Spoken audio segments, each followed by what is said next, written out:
From above, the Pacific Ocean looks peaceful, endless, and almost motionless.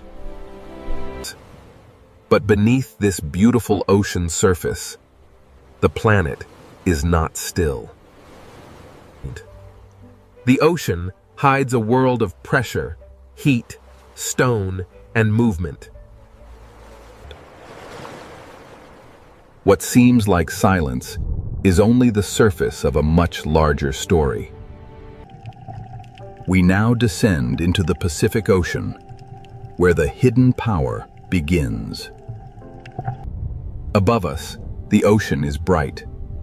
Below us, the earth begins to reveal itself. The deeper we go, the more the ocean changes from beauty into mystery. The Pacific Ocean is not only a body of water, it is a cover over a moving world. Below this ocean, entire plates of rock move slowly through time. They move too slowly for the eye to see, yet strongly enough to shape the planet. This ocean floor is not an empty place. It is a map written in stone. Every crack beneath the ocean tells us that Earth's crust is under pressure. Here, beneath the Pacific Ocean, pressure builds where no sunlight reaches.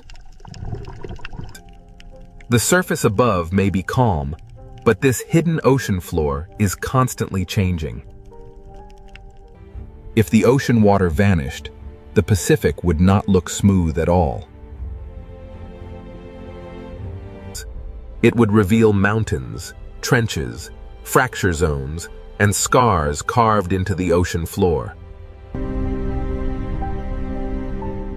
Some of these ocean trenches are deeper than mountains are tall.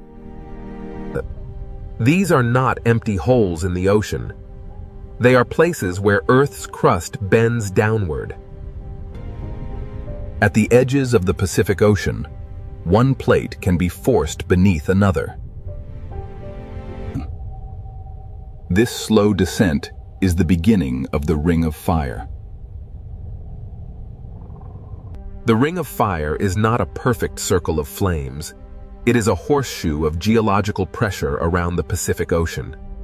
Around this ocean, tectonic plates meet, collide, slide, sink, and fracture. This hidden boundary crosses the edges of continents, island arcs, and deep ocean basins.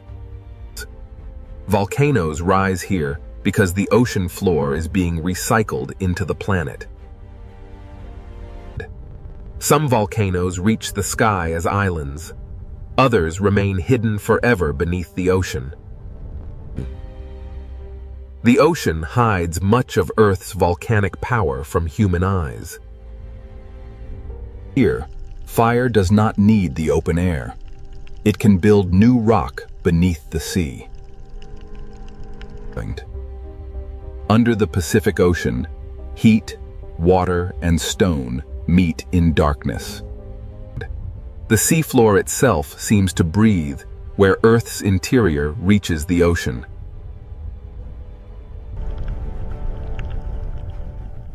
These hidden vents show that the ocean floor is not dead rock.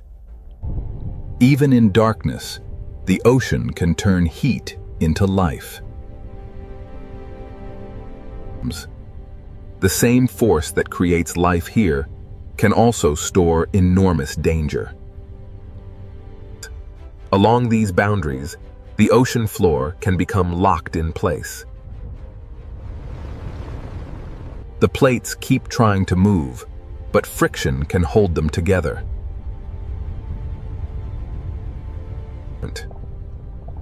Stress can gather beneath the ocean for decades, or even centuries. The quiet years are not proof that nothing is happening.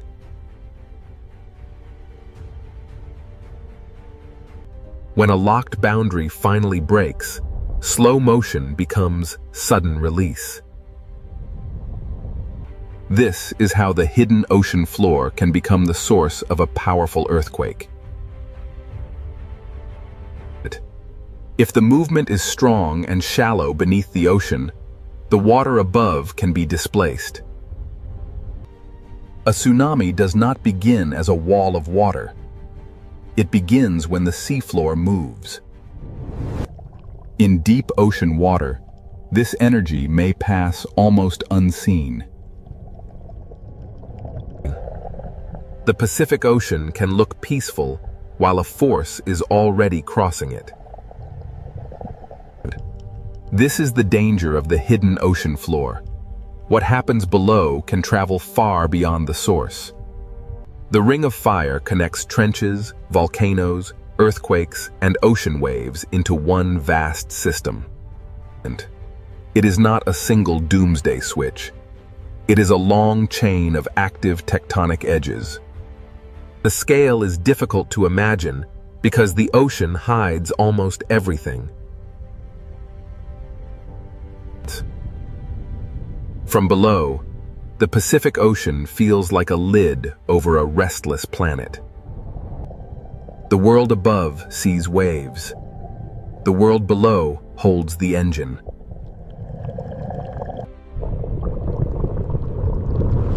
Now we understand why the calm ocean surface can be misleading.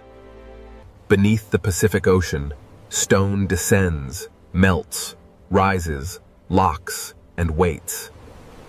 To understand this hidden power, we must follow the ocean floor downward into the process that drives it all. The Ring of Fire begins not with flame, but with descent. In the next part, we enter the subduction zone, where the ocean floor is pulled back into Earth. Here, beneath the Pacific Ocean, the Ring of Fire begins not with flame, but with descent. At the edge of the Pacific Ocean, one massive plate is being pulled beneath another. This process is called subduction, the slow return of the ocean floor into Earth. Oceanic crust is colder and denser than the rock above it, so gravity helps pull it down. The movement is slow, often only a few centimeters each year, but its power is enormous. A motion too slow to watch can still reshape the entire ocean basin. As the ocean floor sinks, it drags sediment, water, and ancient rock downward with it. Water trapped inside minerals begins a journey deep beneath the Pacific Ocean. As the slab sinks, pressure rises, temperature increases, and the hidden chemistry begins to change. The ocean floor does not simply disappear. It transforms the world around it. Water released from the descending ocean plate lowers the melting point of surrounding rock. This is where magma begins, not from random fire, but from pressure, water, and heat. Above the sinking slab, the deep earth starts to melt. The magma rises because it is hotter and lighter than the rock around it. Over time, these rising paths can feed volcanoes beneath the Pacific Ocean. This is why the Ring of Fire is lined with volcanoes. The fire begins deep below, but the ocean hides its first signs. Some magma builds new seafloor without ever touching the sky. When lava meets cold ocean water, it cools quickly and hardens into new stone. The Pacific Ocean floor is not only being destroyed at trenches, it is also being created by volcanic heat. Subduction destroys old crust, but it also gives birth to volcanic arcs and new terrain. This hidden engine creates seamounts, volcanic islands, and entire underwater mountain chains. A seamount may look still, but its origin is written in the movement of plates. Where heat escapes into the ocean, the seafloor begins to breathe.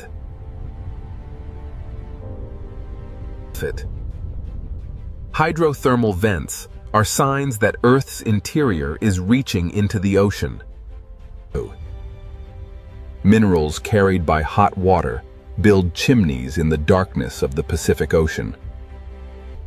In this hidden ocean world, heat becomes chemistry, and chemistry can become life. Even without sunlight, the ocean can support life near the heat of the Earth. Subduction is not only a destructive force, it is also a creator of hidden ecosystems. But the same process that creates heat and life also stores danger along locked boundaries. Where the descending ocean plate meets the plate above, friction can stop the movement. The plates continue pushing, but the boundary holds them in place. Energy gathers slowly beneath the Pacific Ocean, hidden from the surface world. For decades or centuries, the ocean above may look completely calm. The quiet years are part of the earthquake cycle, not proof that nothing is happening. Every locked section is a place where slow motion can become sudden release. When the boundary finally breaks, stored energy can move the ocean floor in seconds. This is the link between subduction and the largest earthquakes on Earth. The same boundary that creates magma can also lock enough energy to shake entire regions.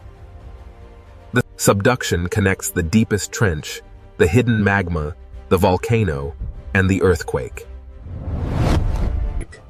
It is not fire first. It is motion first. The fire comes later. And when that fire reaches the ocean floor, a new hidden volcanic world begins. Many of the Pacific Ocean's most active volcanoes never touch the sky. They erupt in darkness, under pressure, surrounded by cold seawater. This is where subduction reveals its most dramatic face beneath the ocean. The sinking ocean plate below has awakened fire above. The Pacific Ocean floor is being destroyed, melted, lifted, and rebuilt at the same time. Here, the hidden engine of the Ring of Fire becomes visible. Subduction explains why the Pacific Ocean holds trenches, volcanoes, earthquakes, and tsunami danger in one system. Now that we have followed the ocean floor downward, we can follow the fire upward. In the next part, we enter the world of submarine volcanoes, where fire does not need the sky. Beneath the Pacific Ocean, the planet is not only sinking, it is beginning to burn. Beneath the Pacific Ocean, fire does not need the sky to begin. Here, the Ring of Fire reveals itself in darkness, pressure, and silence. Most people imagine volcanoes reaching into the air, but many are hidden beneath the ocean. This volcano has no ash cloud, no mountain skyline, and no watching crowd. Its power is hidden below the sea, where sunlight never reaches. Under pressure, even a quiet ocean floor can become a volcanic landscape. Magma rises through fractures, searching for a path into the ocean. When lava enters the Pacific Ocean, fire and water meet in an instant. The ocean cools the lava quickly, turning molten fire into new stone. These rounded forms are pillow lava, one of the signatures of underwater eruption. The ocean floor is being built one cooled layer at a time. A submarine volcano is not only a place of destruction, it is a factory of new terrain. Every slope records older eruptions beneath the ocean, layered in darkness over time. Some eruptions build slowly, while others reshape the ocean floor in sudden bursts. Not every eruption is glowing lava. Sometimes the ocean floor exhales heat through mineral smoke. With hydrothermal vents form where seawater enters cracks, heats below, and rises again, loaded with minerals. In the deep ocean, minerals can build towers where heat escapes from the earth. These chimneys are monuments to the hidden connection between the ocean and Earth's interior. The seafloor seems to breathe, exhaling heat from a world far below. Around these vents, the ocean becomes a place of chemistry instead of sunlight. Even here, in darkness, life finds a way to gather around heat. These organisms do not depend on sunlight. They depend on chemical energy rising from the ocean floor. Microbes turn minerals into energy, and that energy supports an entire community. The same heat that can destroy also creates a place where life can survive. This is the great contrast of the ring of fire beneath the ocean. It buries old crust, builds new ground, and changes the shape of the seafloor. A volcano beneath the ocean can grow silently for centuries. Layer by layer, eruption by eruption, it becomes part of the underwater landscape. Underwater volcanoes are difficult to see, but their signs are written in heat, bubbles, and stone. An eruption beneath the ocean may leave only chemical changes, floating pumice, and evidence on the seabed. But the ocean hides the drama, but it cannot erase the record.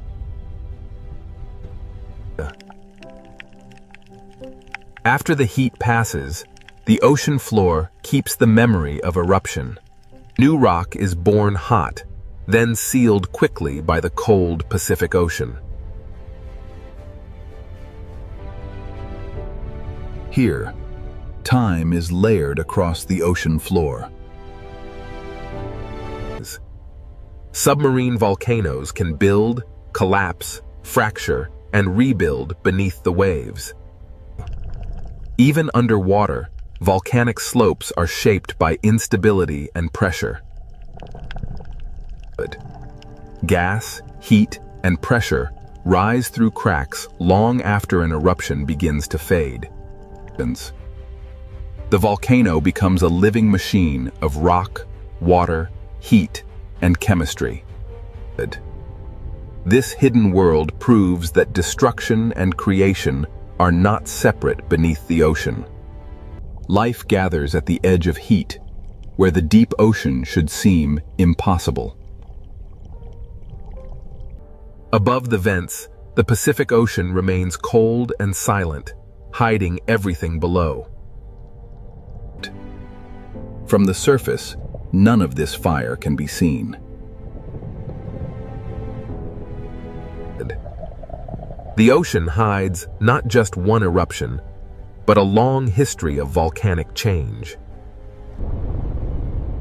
Across the Pacific Ocean, countless volcanic worlds rise from the seafloor. Some will never become islands, but they still shape the ocean around them. Minerals from these vents paint the ocean floor with traces of Earth's interior. Old vents die, new vents open, and the volcanic system keeps changing. But even in the deep ocean, nothing here is truly frozen in time. The same heat that feeds the vents also reminds us that pressure is still rising below. A submarine volcano is connected to forces much larger than the vent itself. Behind the lava and vents lies the same tectonic engine that bends the ocean floor downward. The volcano is the visible breath of a hidden system beneath the Pacific Ocean. But the same boundary that creates volcanic fire can also lock dangerous energy in place. The Ring of Fire does not separate volcanoes from earthquakes. It connects them. Where the plates become stuck, the next story begins. The hidden fire builds new worlds, but the locked boundary stores the power to shake them. In the next part, we enter the locked boundary, where a megathrust earthquake can begin. Here beneath the Pacific Ocean, the hidden fire gives way to a different kind of power. This is where the ocean floor can become locked by friction. The plates continue trying to move, but the boundary resists. The movement does not stop. It becomes stored energy. Over decades or centuries, the upper plate can bend like a spring. The ocean above may look calm while stress gathers below. A megathrust fault can extend for hundreds of kilometers beneath the ocean. Its scale is difficult to imagine because the ocean hides almost everything. The same system that builds volcanoes can also store earthquake energy. Nothing dramatic may happen at the surface for a long time. The quiet years are part of the earthquake, not proof that the ocean floor is still.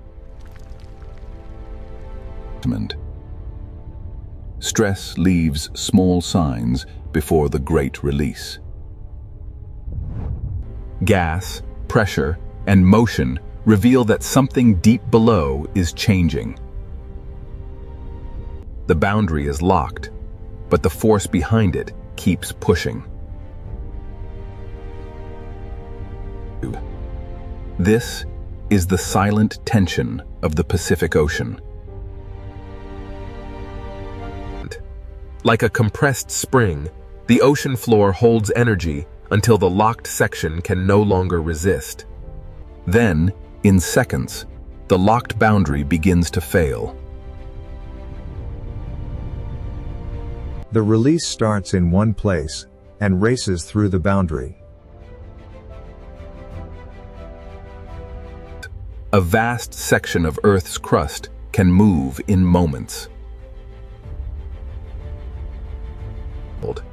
This sudden movement is the heart of a megathrust earthquake.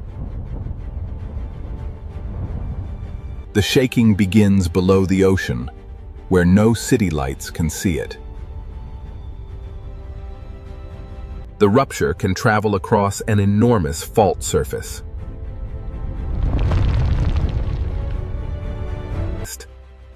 This is why the largest earthquakes on Earth are often born at subduction zones. When the ocean floor moves vertically, the water above cannot remain still. The earthquake changes the shape of the seabed in an instant. The first sign of danger is not always a giant wave. but a displacement of the entire ocean column. Far above, the ocean surface may still appear peaceful, but the source has already released energy into the sea. Not every part of the boundary moves the same way. After the main break, the ocean floor may continue adjusting.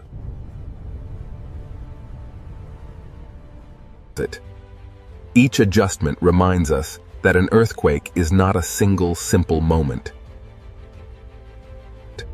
The surface can hide the scale of what has happened below.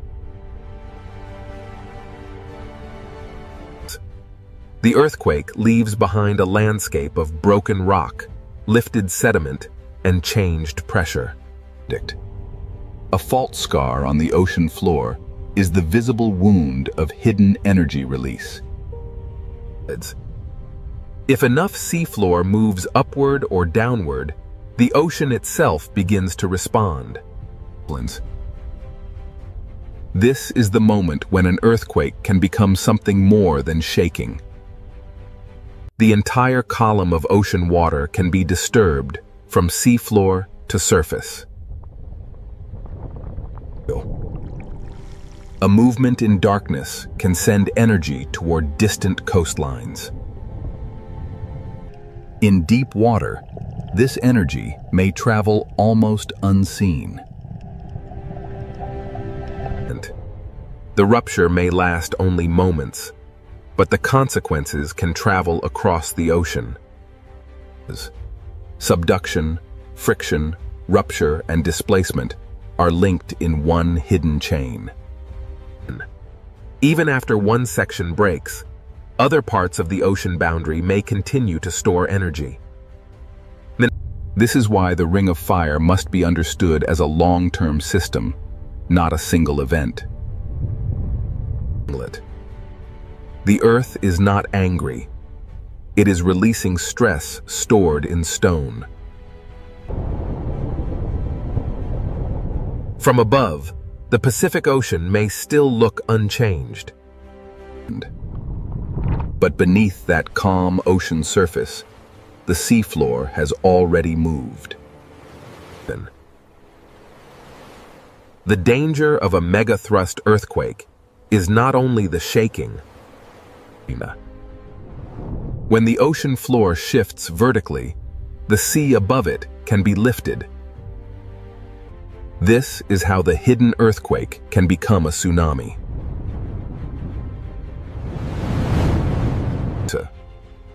A tsunami begins not as a towering wave, but as the ocean being displaced. In deep water, the first movement may be almost impossible to see. In the next part, we follow that energy as it crosses the Pacific Ocean and becomes a tsunami. Beneath the ocean, the boundary has broken. Now the water begins to move. Beneath the Pacific Ocean, the boundary has broken, and now the water begins to move. A tsunami begins when the ocean floor moves and displaces the water above it. But this is not a wind wave. It is the movement of the ocean from bottom to surface. The entire ocean column is disturbed, and the energy begins to travel. In the deep Pacific Ocean, the first sign of a tsunami may be almost invisible. The source may be hidden beneath the sea, but the energy does not stay there. A tsunami can cross enormous distances while the ocean surface still looks calm. But far from shore, the Pacific Ocean may show almost no dramatic height. The danger is not always in what the eye can see.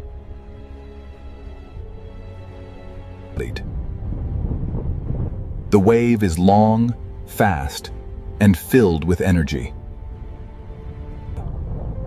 Across the Pacific Ocean, the energy moves over landscapes hidden far below the surface. Even underwater mountains feel only a passing motion as the energy continues outward. In deep water, the tsunami is not yet the image people fear. It is not a wall from nowhere. It is energy moving through water. Rock moved first, water followed, and now the ocean carries the message. From above, the Pacific Ocean can still look peaceful while the force is already traveling. This is why tsunamis are so dangerous. The ocean can hide them until they approach shallow water. As the wave nears of shallower ocean, the story begins to change. The ocean becomes shallower, and the long wave begins to slow. The seafloor starts to slow the wave from below.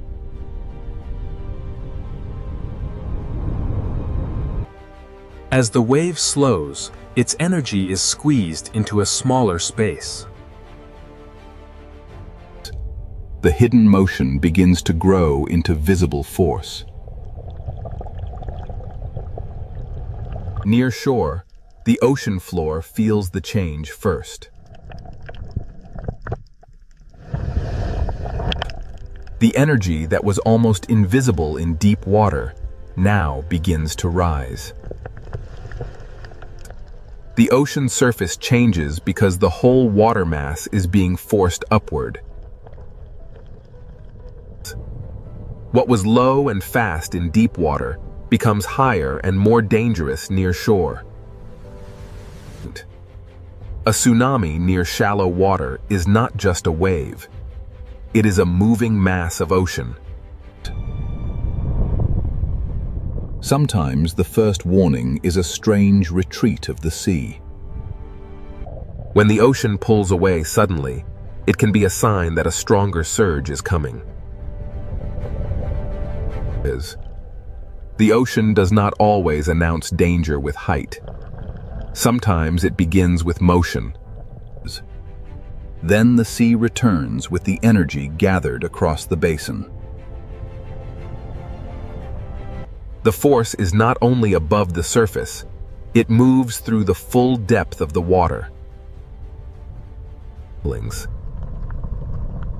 This is why even a modest-looking tsunami can carry enormous power. Near shore, the Pacific Ocean can transform from calm surface into a relentless moving force.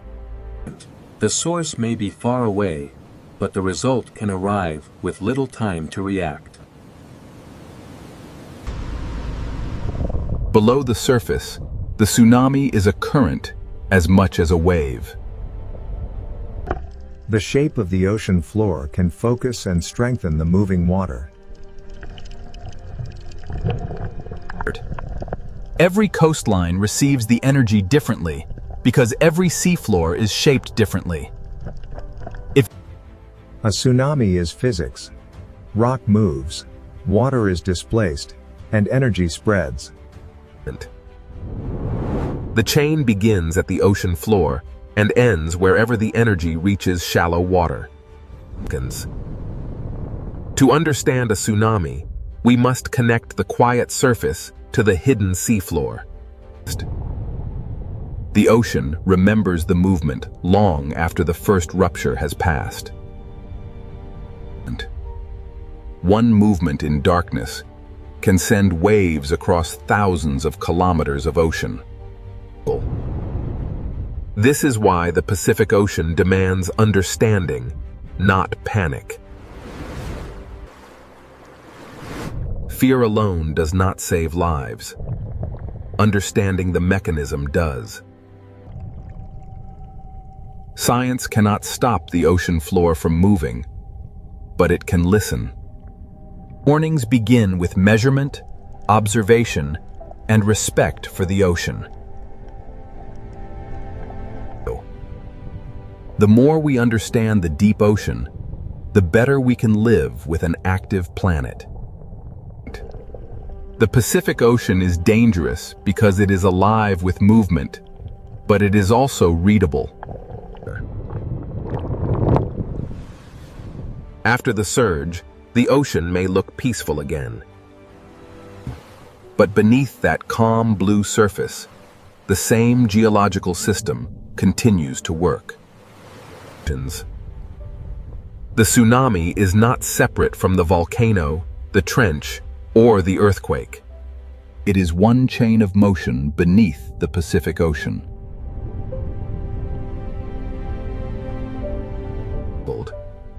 Even after disturbance, the deep ocean continues to create life around heat. The same hidden forces that can threaten coastlines also build new worlds beneath the sea. The Ring of Fire is both warning and creation, danger and renewal. Here, life survives not by conquering the ocean, but by moving with its relentless forces. The same forces that sculpt these waves will soon carry the influence of Antarctica north, bringing with them the deep, cold breath of the ice. We are now entering the Drake Passage, the gateway to the frozen continent. Here, the ocean currents collide with the first signs of ice. Moving beyond the ice, the ocean reveals its power. And there, on the edge of the world, a shape unlike any cloud or wave beckons. As we push through the swirling mist of the Southern Ocean, the first signs of the Antarctic ice begin to emerge. Plunging beneath the surface reveals the true architects of this world. Immense ribbons of current flow across the seabed, moving mountains of ice unseen. Rising from the depths, the ocean reveals its true power.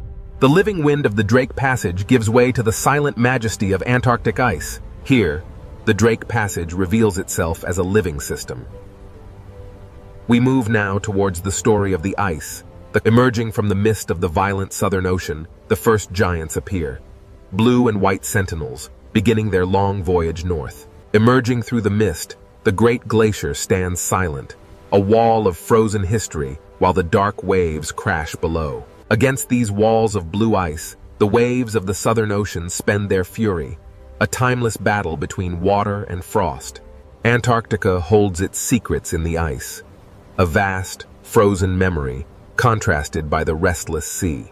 Adrift in the formidable swells of the Drake Passage, this solitary iceberg begins its final voyage, a silent messenger from the deep south. Rising from the turbulent ocean, the iceberg's visible peak suggests the immense mass hidden beneath the waterline. Below the turbulent surface, the true scale of the iceberg is revealed, a colossal structure of ancient ice extending deep into the dark ocean abyss. Here, beneath the waves, the ancient ice begins its slow, inevitable return to the sea. Meltwater streams carry. Here, frozen land meets the moving sea. This quiet exchange of meltwater fundamentally alters the ocean's chemistry and currents. Rising from the depths, we witness the sheer magnitude of the iceberg. Here, wind and wave collide with millennia of compressed ice. The Drake Passage possesses a raw power unmatched anywhere on Earth, constantly reshaping the Antarctic coastline. The ocean slowly breaks, moves, and transforms the frozen landscape, demonstrating an unstoppable force. Wonders. Here, at the edge of the Antarctic, the Drake Passage lives up to its fearsome reputation. A place of raw power. Between these towering monoliths, the ocean's fury is trapped, a violent contrast to the stillness of the ice. Leaving the icy embrace of the bergs, the open ocean beckons. Here, the world of ice merges with the dark, The Drake Passage is a place of immense power. Here, the ocean's ceaseless current demonstrates that even the most ancient. Passing through the arch, the true scale of the Southern Ocean reveals itself. Dark waters and floating ice stretch toward the distant peninsula. The dramatic currents of the Drake Passage carry these ice fragments, a visual testament to the hidden power of the Antarctic circumpolar current below. Beneath the surface, the cold currents begin their journey, a vast planetary pathway moving ice and water in a cycle spanning the entire globe. As the meltwater trails sink and spread, the ocean absorbs the cold freshwater memory, fundamentally altering the deep currents. Here, the ocean reveals its true complexity. Layers of temperature, salt, and melting ice converge in a dynamic, Global climate space. Emerging from the depths, the visualization reveals the vast currents circling Antarctica, accelerating as they funnel through the narrow Drake Passage. What appears as energy from space is revealed at the surface as the immense power of the ocean, where the exchange of cold water drives global circulation. The sheer power of the ocean is evident here. Yet, this small autonomous research buoy shows us that even this battered by the relentless waves of the Drake Passage, this solitary buoy continues its silent vigil, recording the vital statistics of the Southern Ocean. Even as the storm rages above, deep beneath the waves, the true power of the ocean currents remains constant, observed by silent scientific sentinels. Here, in the vast expanse of the Drake Passage, the ocean itself becomes an observatory without... Rising from the depths, the ocean's true power becomes evident. The hidden currents measured below reveal a climate story unfolding violently at the surface. The Drake Passage, a turbulent gateway where the world's oceans converge, driven by forces that shape the global climate. As the massive iceberg slowly turns, the powerful waves carve deep into its base, demonstrating the relentless force of the warming sea. Here, the ancient ice surrenders to the sea. Drop by drop, the Antarctic meltwater begins its long voyage. As the wind strengthens, the ocean reminds us that even climate processes are wrapped in violence, motion, and the profound cold of the water. Here, at the edge of the world in the Drake Passage, the ocean reveals itself as a vast, powerful transport system. Look closely at the foam lines stretching eastward. They reveal a massive circulation pattern moving far beyond the confines of the Drake Passage. Hidden beneath the waves, the deep currents silently carry the signals of a changing climate, a powerful force shaping the planet's future. These luminous currents represent the raw, physical power of the Drake Passage, connecting surface life with the deepest reaches of the ocean. The ocean currents are relentless. They transport these fragments across the globe, even as the warming waters slowly begin to break them apart. Cast adrift from the frozen continent, these fragments begin their final journey, surrendered to the warming currents. Life here is defined by the elements. The albatross, master of the wind, navigates the turbulent sea and the towering ice of the Drake Passage. These waters are a reminder that some forces are far greater than any single creature. As the storm finally recedes, the ocean reveals its true, powerful rhythm, a reminder of nature's enduring strength. In the Drake Passage, where Earth's motion becomes visible, the softening storm reveals the relentless drift of ancient ice. We descend into the ancient currents, a restless ocean, shaped by the relentless wind and the slow march of ice, a world unfinished. As the camera turns south, we see the true source of global ocean influence. Antarctica. As the last signs of the continent vanish behind us, we face the raw power of the open ocean. Pure wind, pure water, planetary scale. Here, the ancient forces of geography, wind and current converge, shaping the very face of the planet. Here, at the edge of the world, the clouds momentarily part, revealing the terrifying beauty of the Southern Ocean. Each wave carries the memory of wind, hidden current, deep seafloor, drifting ice, and the cold breath of Antarctica. As the last iceberg yields to the dark sea, the ocean continues its timeless journey, carrying the memory of Antarctica. Here, in the vastness of the Drake Passage, no map, no ship, no instrument, and no human voice can truly tame this waterway. The immense power of the Southern Ocean is revealed as storm clouds and drifting ice merge with the dark sea of the Drake Passage. As this six-part journey concludes, the Drake Passage reminds us that the ocean is still alive, still violent, and still beyond human control. Between desert and deep ocean, the Red Sea hides a world far more alive than its surface suggests. From above, this ocean looks narrow, but below the surface, it opens into a vertical kingdom. The desert disappears, the heat fades, and the ocean begins to reveal its hidden world. At first, the reef looks like paradise, a living ocean city filled with colour, fish, and light. But this beauty is not peaceful in a simple way. Every fish here lives close to danger. In this ocean, coral is not only shelter, it is a maze where every path can become a trap. The Red Sea Ocean is a corridor of predators, where every layer has its own hunter. Beyond the reef edge, the ocean changes. The blue becomes deeper, quieter, and more dangerous.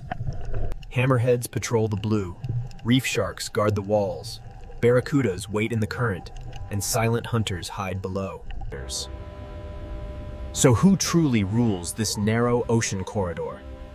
The answer begins here, inside. To understand who rules this ocean, we must begin with the reef, the living city where every hunt starts. For small fish, the reef is protection. But for predators, it is also a map. Every shape has meaning here.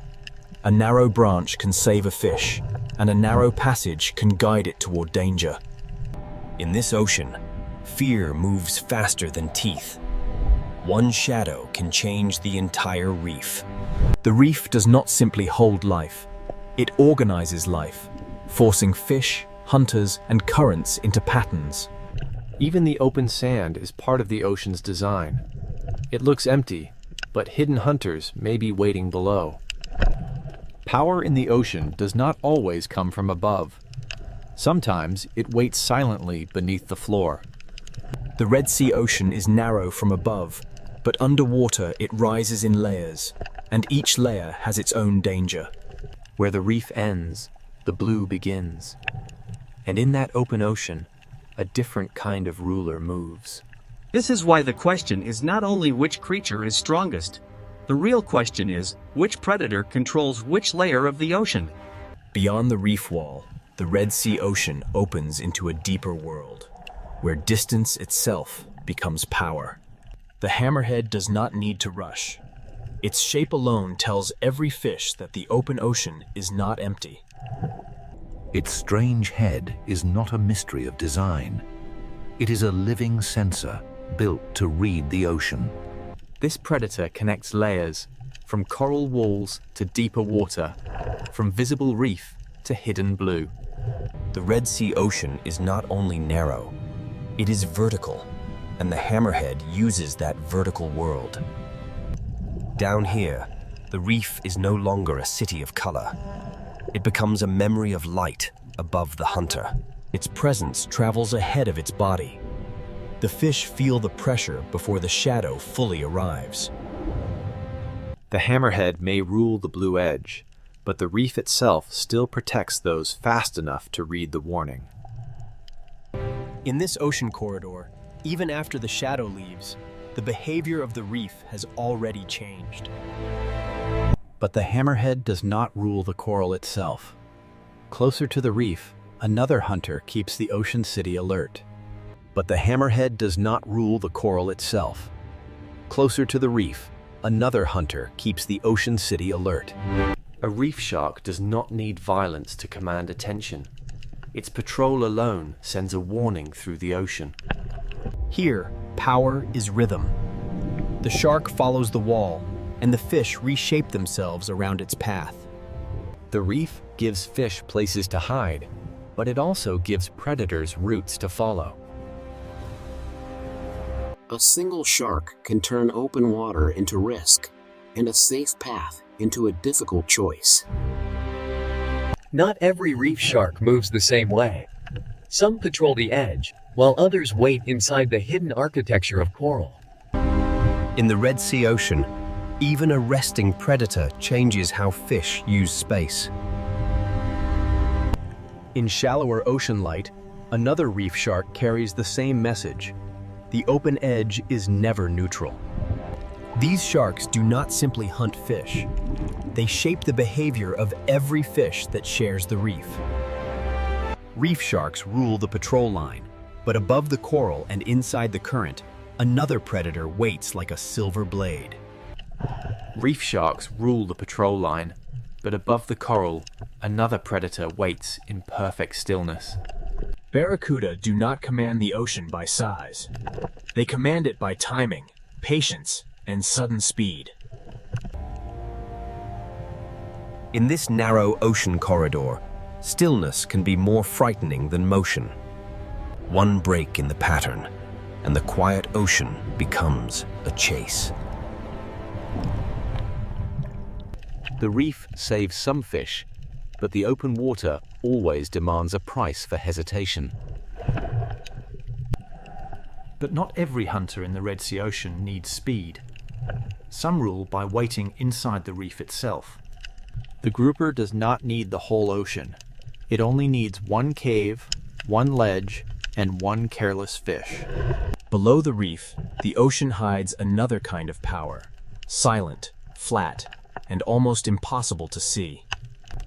The ray does not patrol the wall or chase through the current. It reads the ocean floor like a secret map. So who truly rules this narrow ocean corridor? The answer is not one creature. The Red Sea Ocean does not begin with predators alone. It begins with the reef that makes predators possible. The Red Sea Ocean does not begin with predators alone. It begins with the reef that makes predators possible. A reef is a city built by living animals, filled with streets, rooms, tunnels, and hidden doors. Every narrow path can protect a fish, but every narrow path can also guide it toward danger. In this ocean, danger often arrives first as pressure, not as teeth. The reef creates choices, and in a predator's ocean, every choice has a cost. Grazing fish feed in the open, but they never forget the shelter behind them. Small fish survive by reading space, current, shadow, and distance to coral. A school can disappear into coral in a heartbeat, leaving the ocean above it silent. The reef protects life by hiding it, releasing it, and hiding it again. But the same shelter that protects prey can also conceal a hunter. Predators learn these paths because the reef teaches fish where they must pass. A gap that lasts only a second can become the most dangerous place in the ocean. Safety is never permanent here. It is borrowed from the shape of the reef. This is why the Red Sea Ocean feels larger than it looks. It is narrow, but it is layered. Between coral walls, even sand becomes part of the hunting system.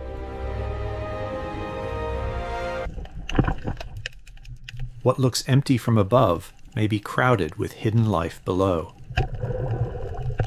The reef connects the bottom, the wall, the current, and the blue water beyond. A shallow coral garden can become a deep wall in only a few meters. At this edge, the ocean is divided into those who hide and those who hunt. Current turns the reef into motion, and motion reveals where fish must go. To feed in the current, fish must risk exposure. To survive, they must measure every meter. Not every predator is a giant. Some are smaller pressures that keep the reef alert. In the reef city, position can matter more than speed. A healthy reef supports many kinds of fish because it creates many kinds of opportunity. Where there are many fish, there are many eyes, many warnings, and many chances for a hunter. The reef can look peaceful until every fish vanishes at once.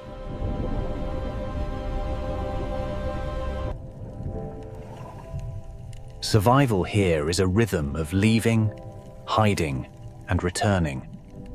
The architecture of coral decides how the ocean moves. At the slope, the reef becomes a border between the crowded city and the unknown blue. The closer fish stay to structure, the more choices they have when danger arrives. The blue beyond the wall is not empty space. it is another hunting ground. This is the first lesson of the Red Sea Ocean. Predators are not separate from the reef. They are products of it. The reef keeps fish alert, and alert fish keep the entire ocean city moving.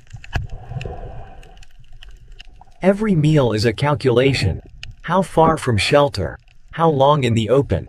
How close to the current? The reef is not one solid wall. It is a network of safe zones divided by danger. Ambush does not need open space. It needs a place where prey must pass. Even one coral tower can contain many worlds: surface, shelter, shadow, and risk.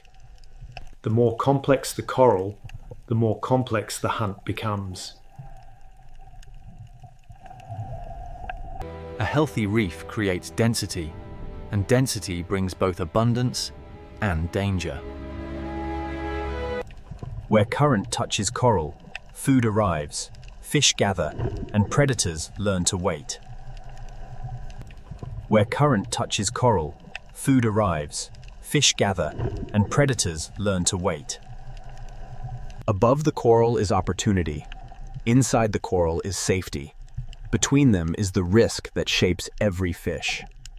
The reef begins every hunt, but not every hunter stays inside it. The reef surface holds small fish, the caves hold patience, the sand holds secrets, and the blue holds distance. Where the wall ends, the reef stops controlling everything, and the open ocean begins to take over. This boundary is one of the Red Sea's most powerful places, where shelter ends and true open water begins. Beyond the reef, power belongs to animals that can read distance, depth, and current. And when the reef wall falls away, one of the Red Sea's most iconic shadows begins to appear. The reef has shown us where every hunt begins. Now the ocean will show us what moves beyond its walls. Beyond the reef, the Red Sea Ocean belongs to distance, depth, and shadows. The hammerhead is not a reef hunter. It is a reader of open ocean space. Its strange shape is not weakness.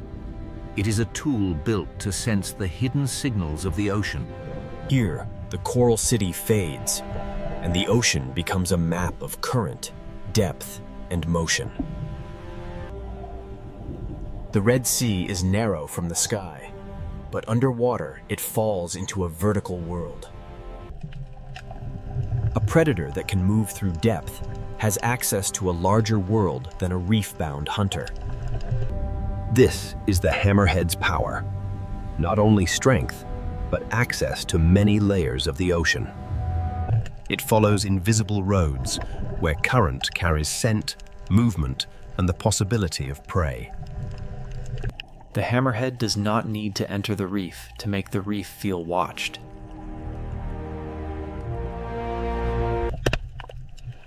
Small fish answer the shark with distance, shelter, and sudden silence. This is not the rule of constant attack. This is the rule of presence. Its body is built to search, to sense, and to move across ocean space with patience. Farther from coral, the ocean becomes less visible, but not less alive. Out here, the hunter belongs to the space between what can be seen and what can only be sensed. When it returns toward the reef, the ocean reacts before the shadow reaches the wall. The hammerhead rules the open edge, but coral still gives smaller fish a chance. From inside the reef, the blue ocean is not empty beauty. It is exposure. A single passing shadow can freeze a reef more completely than a sudden strike. When the hammerhead leaves, the fish move again, but the memory of the open blue remains. When the hammerhead leaves, the fish move again, but the memory of the open blue remains. But the hammerhead does not rule the coral itself.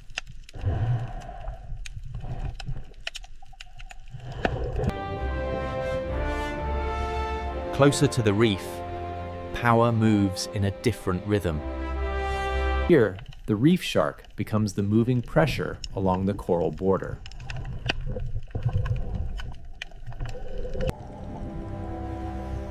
It does not need to be the largest predator to change the order of the reef. The reef gives fish shelter, but the shark turns every open lane into a decision. A channel is not just a passage. With a shark nearby, it becomes a test. The reef shark reads edges, walls, current, and hesitation. Its power is not chaos. Its power is order. Once the patrol passes, the reef relaxes, but never completely. Some reef sharks patrol in motion. Others turn the hidden spaces of coral into quiet danger. Even resting, a predator changes the way fish approach the reef. In shallower light, another shark carries the same ancient pressure. The blacktip moves through sunlight, but its message is the same. Open water is never neutral. The shark does not simply search for food. It shapes the movement of everything smaller than itself. From inside the coral, even a passing shark becomes the sky of danger. Predators create caution, and caution shapes where fish feed, hide, and travel.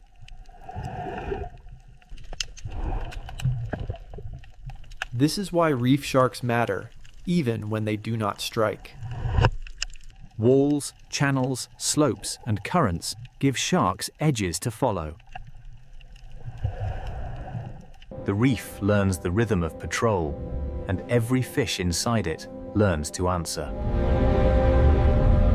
Current brings information, and a shark knows how to read it.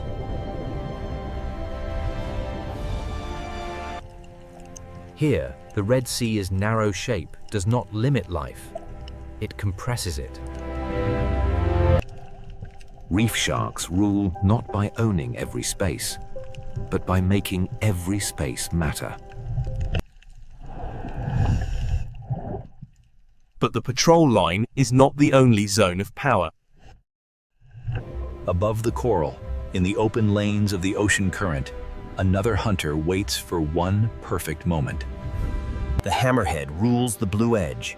The reef shark patrols the wall. But speed is about to change the rhythm of the ocean. Part of the Red Sea is ruled by depth, part by patrol, and now the current belongs to the silver blades. In the current above the reef, the Red Sea ocean changes rhythm again.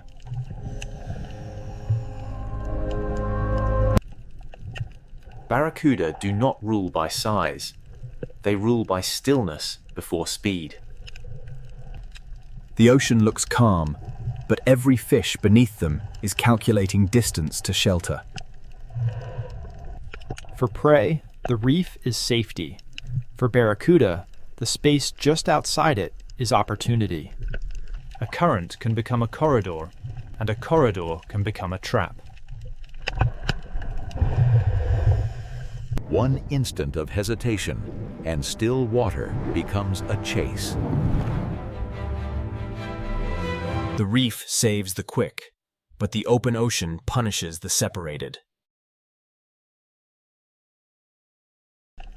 Barracuda power lives in contrast. Long patience, then one precise explosion of speed.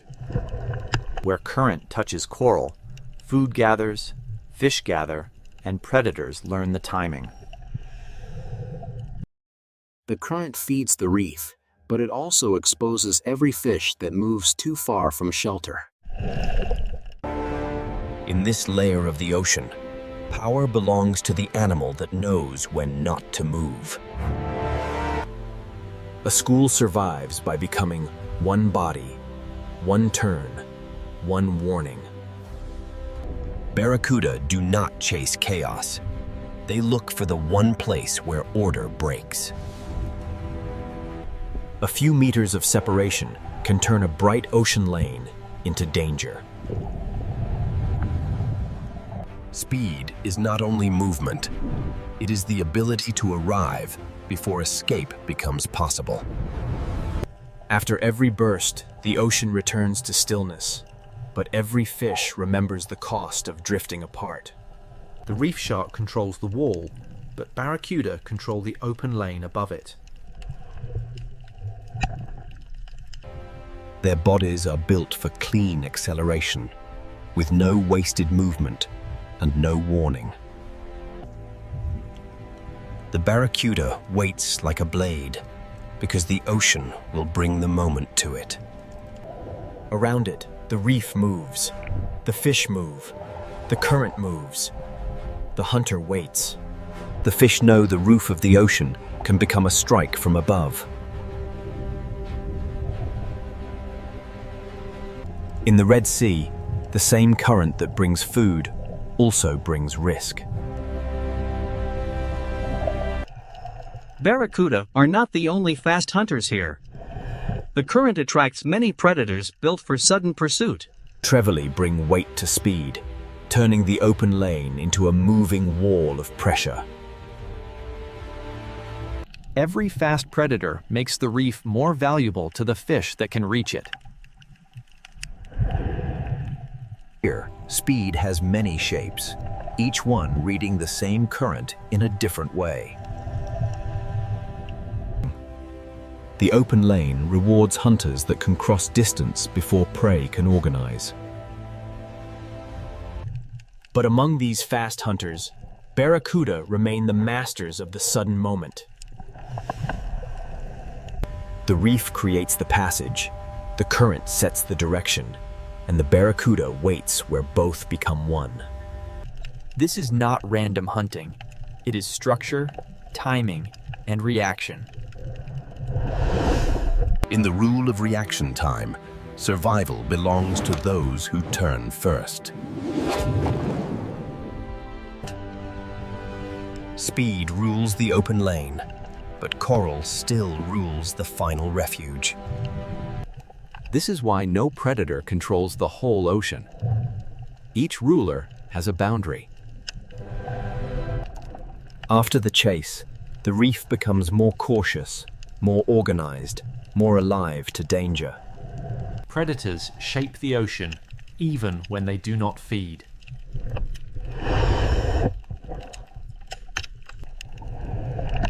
The map is not drawn in sand or stone. It is drawn in movement. For the viewer, they are beautiful. For the reef fish, they are the shape of the open water's danger. The Red Sea Ocean gives them a perfect stage. Clear water, strong current, and fish forced close to structure. But the reef has predators that do not need open water or sudden acceleration. Below the silver hunters, the reef holds a slower kind of power. Here, dominance is not measured in speed, but in position.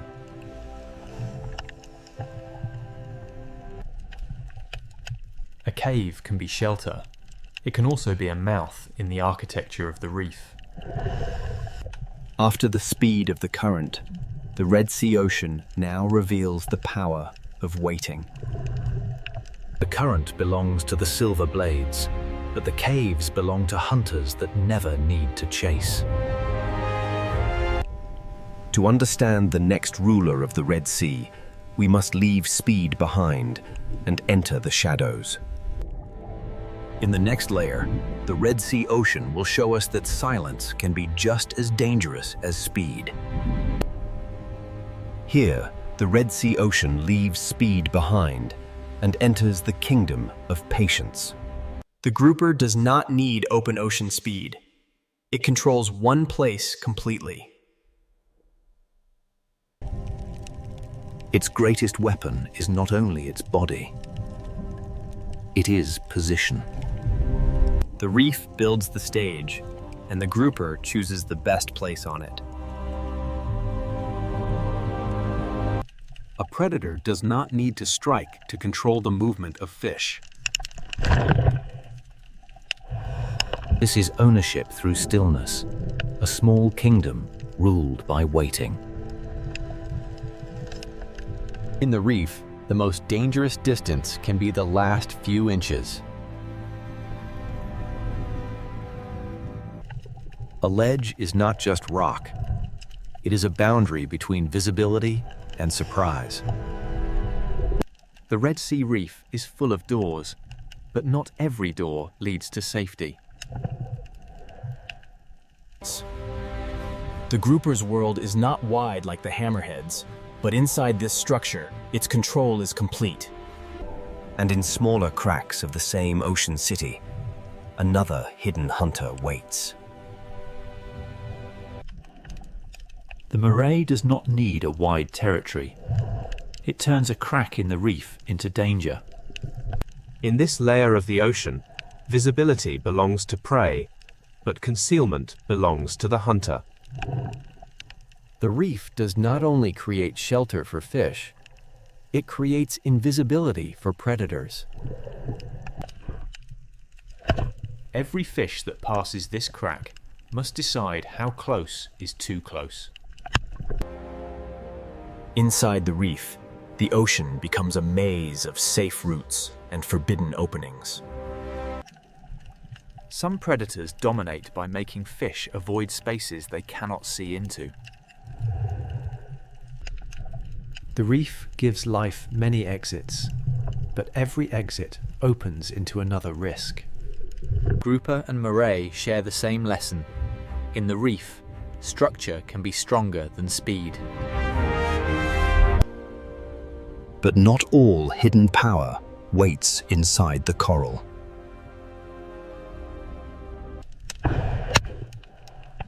Below the reef, the ocean floor hides a quieter kind of hunter. The sand seems empty because the predator has become part of it. The ray does not chase through open water. It reads the ocean floor. Its body is built for the lowest layer, where pressure, scent, and movement leave quiet traces. To larger predators, the sand may look empty. To the ray, it is full of signals. A small movement under the sand can become a message only the bottom hunter understands. The cave, the crack, and the sand are different worlds, but all belong to the same ocean system.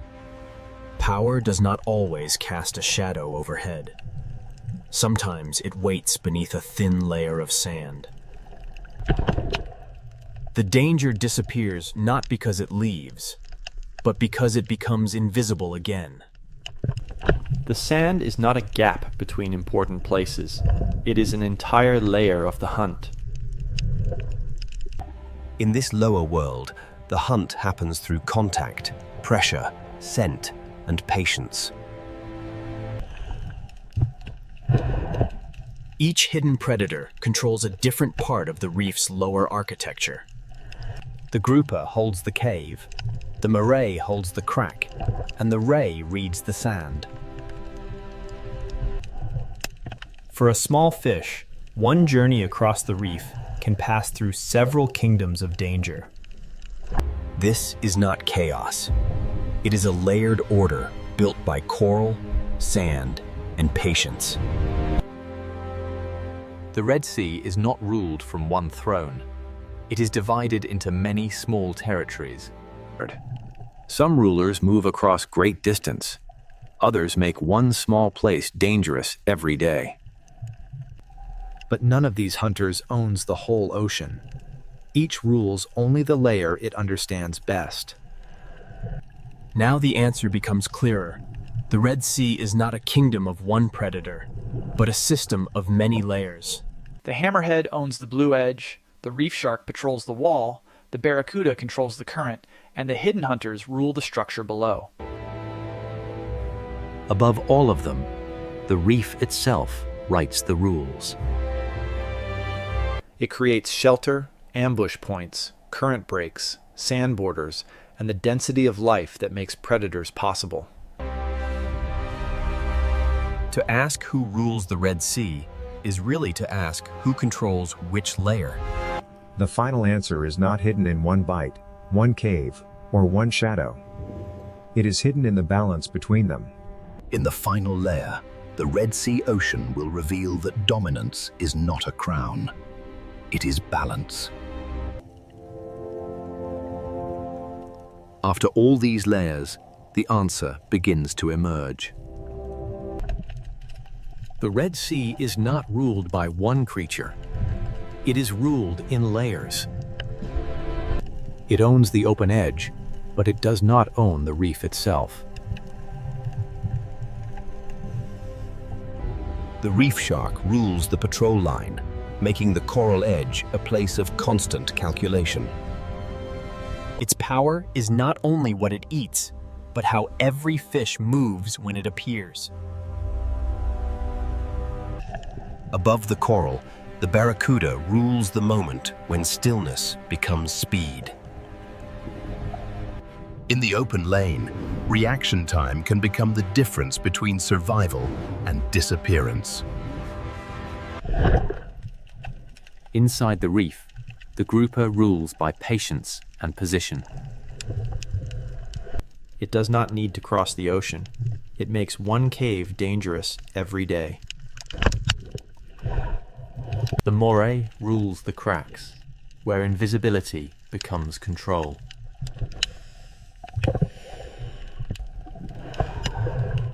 On the sandy floor, the ray rules the world that many predators ignore.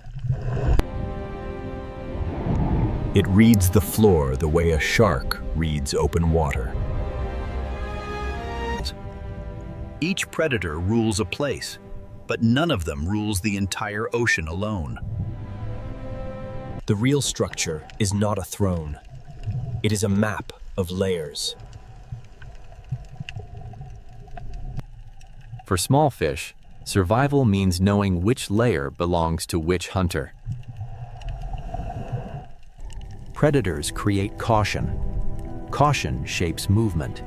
Movement shapes the reef. A reef is more than coral. It is coral plus fish, grazers, predators, current, sand, depth, and time. When predators disappear, the ocean does not simply become peaceful. It becomes different. A reef may still look alive, but one invisible layer of control can be missing. A predator's presence is part of the reef's rhythm. The grouper changes how fish use the cave.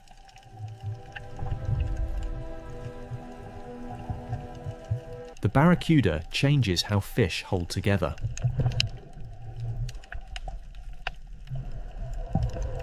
The ray changes how life moves across the bottom.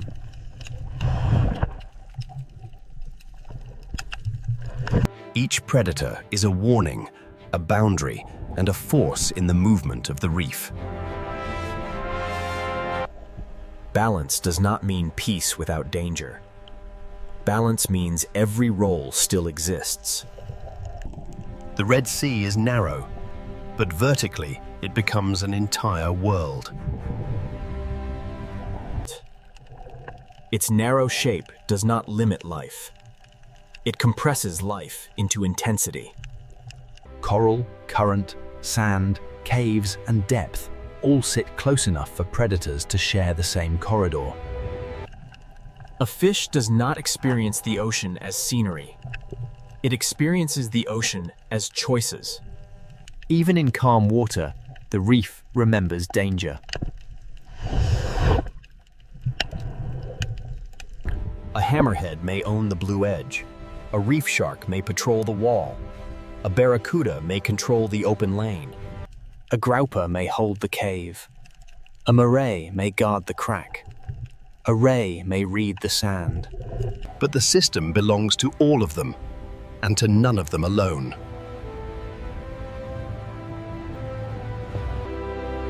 Above all predators, the reef itself rules the rules. It builds the shelters, the hunting lanes, the current breaks, and the density of life. Without the reef, the predators lose the structure that gives their power meaning. Without predators, the reef loses part of the pressure that keeps it dynamic. Caution shapes movement. Movement shapes feeding. Feeding shapes coral. Coral shapes shelter. And shelter shapes the next generation of reef life.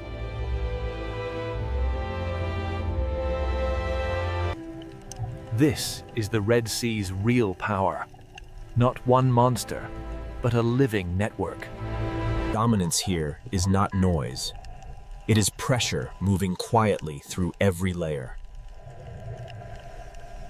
From above, this may look like one narrow sea. Beneath the surface, it is many worlds stacked together. Every fish, every coral branch, every shadow, and every current carries part of the answer. The question was never only who is strongest. The question was who belongs to which layer. The answer is not one king.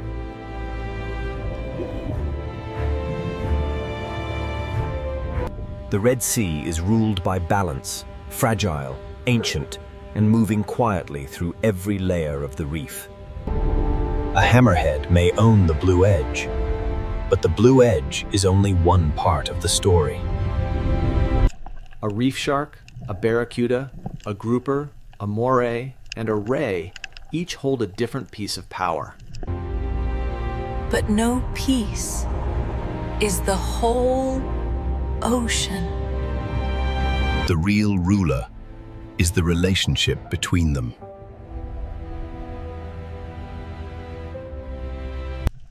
In a world so narrow, steep, and alive, dominance is not a crown. It is balance.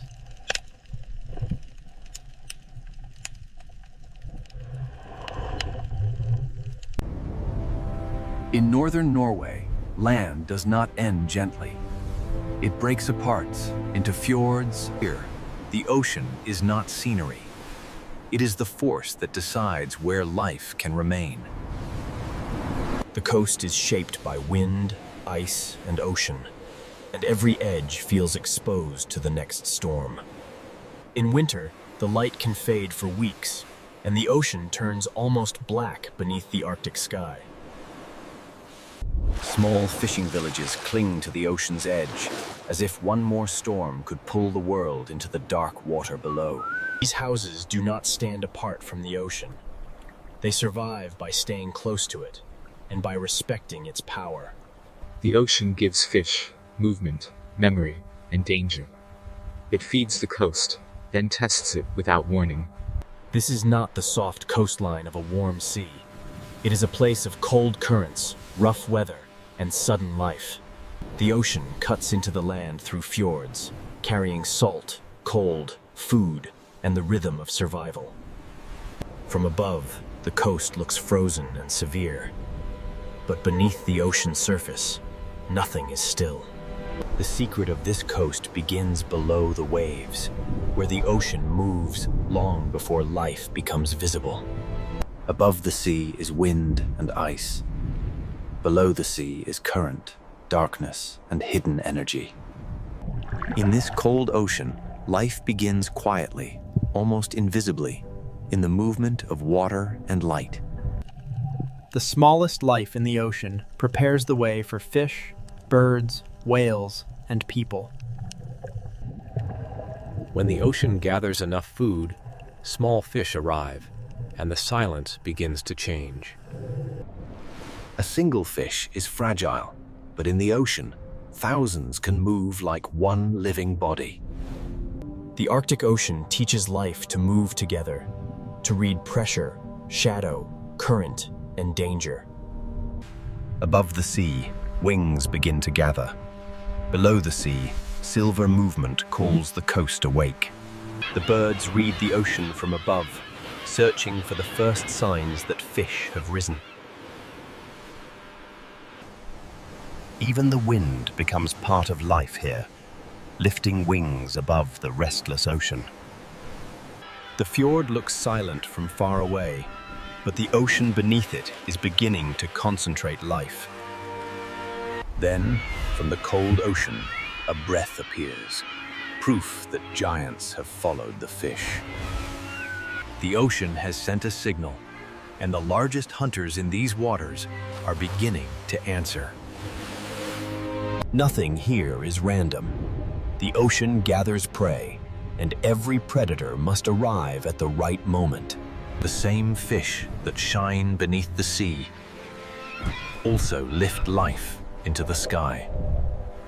Here, ocean, mountain, bird, fish, whale, and village are not separate stories.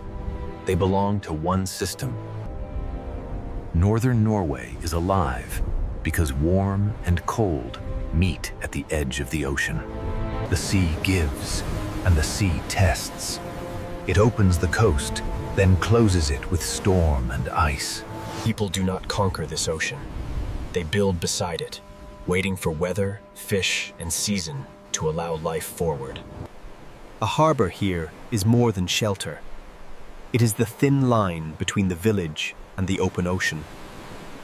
In winter, the ocean becomes a dark mirror, reflecting a sky that barely remembers the sun. Yet even in darkness, the sea keeps moving, carrying warmth from far beyond the frozen north. The first answer to this coast lies under the waves, where currents soften the Arctic edge.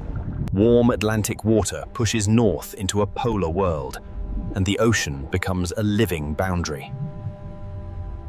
Where ocean water mixes, nutrients rise. Where nutrients rise, the smallest life begins to bloom. Plankton feeds small life. Small life feeds fish. Fish will soon call the giants back into the ocean. Plankton feeds small life. Small life feeds fish. Fish will soon call the giants back into the ocean. Before the whales arrive, before the birds scream, the ocean gathers itself into one shining mass.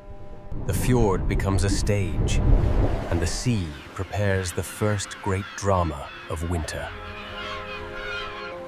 One breath appears, then another. The ocean has brought the hunters into the fjord. Orcas arrive with intelligence, patience, and the precision required by this unforgiving ocean. The fish tighten, the water changes, and the ocean begins to organize around the hunt. Above and below the sea surface, every movement is connected by the ocean. Then the larger giants rise, turning the cold ocean fjord into a place of sudden scale. In the darkest season, life does not disappear. In the ocean, it becomes concentrated. Northern Norway is not rich because it is easy. It is rich because the ocean gathers life where season and current align. But this is only the beginning. Beyond the fjords, the sea falls into deeper and stranger worlds. The same ocean that feeds fish and whales near the surface also opens into canyons of darkness below. To understand this coast, we must follow the ocean from current to fish, from fish to whale, and from whale to village. This is Norway at the edge of wind, ice, and ocean nigh. And the story begins with the story begins beneath the ocean, where a hidden current keeps this frozen coast alive. Northern Norway should feel locked in ice, yet the ocean refuses to become still. Far to the south, Atlantic water begins a long journey north, carrying heat into a polar world. This current does not make the Arctic warm, but it softens the edge enough for life to gather. Above the sea, winter is severe. below the ocean surface, hidden warmth travels through the dark. The coast survives because the ocean is not one single body of water, but many forces meeting. Where Atlantic warmth meets Arctic cold, the ocean becomes dynamic, restless, and rich. Where Atlantic warmth meets Arctic cold, the ocean becomes dynamic, restless, and rich. When light returns after the long darkness, microscopic life begins to bloom. A bloom this small can change everything, because the entire visible drama begins with the invisible. Plankton feeds smaller animals, and those smaller animals become the first bridge toward fish. Small fish follow the bloom, and the cold ocean begins to concentrate energy. In this ocean, survival often begins with gathering. The season is short, the light is limited, and every creature must arrive when the ocean allows it. The fjord becomes more than a landscape. It becomes a corridor where the ocean gathers life. One fish is almost invisible in the sea. Thousands can change the shape of the water. When the school turns, the ocean flashes. When it tightens, it becomes a living mass. The ocean does not keep its secrets for long. What gathers below is soon read from above. Birds begin to circle because the sea beneath them has changed. They watch the water, reading ripples, flashes, and the movement of fish beneath the ocean skin. Below the birds, the fish are no longer scattered. The ocean has begun to build a winter feast. This movement is not random. It is timing made visible inside the ocean. Across the cold sea, scattered life begins to come together. In winter, abundance in the Arctic does not spread gently. It gathers in dense, fragile places. This is how the ocean turns invisible energy into visible life. Plankton becomes fish, fish becomes movement, and movement begins to call the giants of the sea. A fjord can shelter life, but it can also concentrate it until every predator notices. From above, the signs are small. A circle of birds, a change in the sea, a pulse beneath the surface. The land remains silent, but the ocean below it is full of decisions. Air and sea are linked by fish, and every wing above the water depends on what the ocean provides. The power of this school is not aggression. It is concentration. A scattered fish is difficult to find. A dense school changes everything. The ocean compresses life into a shape that birds can follow and whales can find. The first hunters are already reading the surface, but the greatest hunters are still beyond the frame. Far across the ocean, another sign appears in loom. A breath, a ripple, a giant turning toward the feast. The fish do not know the whole story, but the ocean around them is changing. The current began this story. The fish made it visible. Now the sea is ready to summon larger life. Sometimes the entire fjord feels organized around one movement beneath the waves. The mountains look still, but the ocean below them is preparing the first great winter spectacle. Herring are not the largest animals in this story, but in the winter ocean they may be the most important. A transfer of energy, carrying the bloom of the ocean into bodies large enough to feed giants. Individually, each fish is small. Together, they become a living storm beneath the sea. This is the moment when the Arctic coast begins to wake in the coldest part of the year. The ocean has gathered its silver bloodline, and the giants have begun to arrive. Soon, intelligence will enter the dark water, and the fjord will become a hunting theater. The entire drama of northern Norway begins with invisible changes in water. The land may be frozen, the sky may be dark, but the ocean continues to carry energy north. Fish feed whales, seabirds, seals, and people. The ocean connects them all. A current alone does not create a winter spectacle. For that, the sea needs a smaller creature. It needs herring, the silver bloodline of the Arctic winter. And when the herring are forced upward beneath the cold ocean surface, one of the most intelligent hunting scenes in the sea is about to begin. Now, beneath the cold ocean surface, one of the most intelligent hunting scenes in the sea begins. In the winter fjords of Norway, the herring become the center of the season. Orcas do not enter this ocean as random hunters.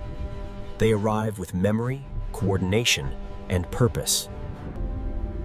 They begin to work around the school, reading its shape and guiding its movement.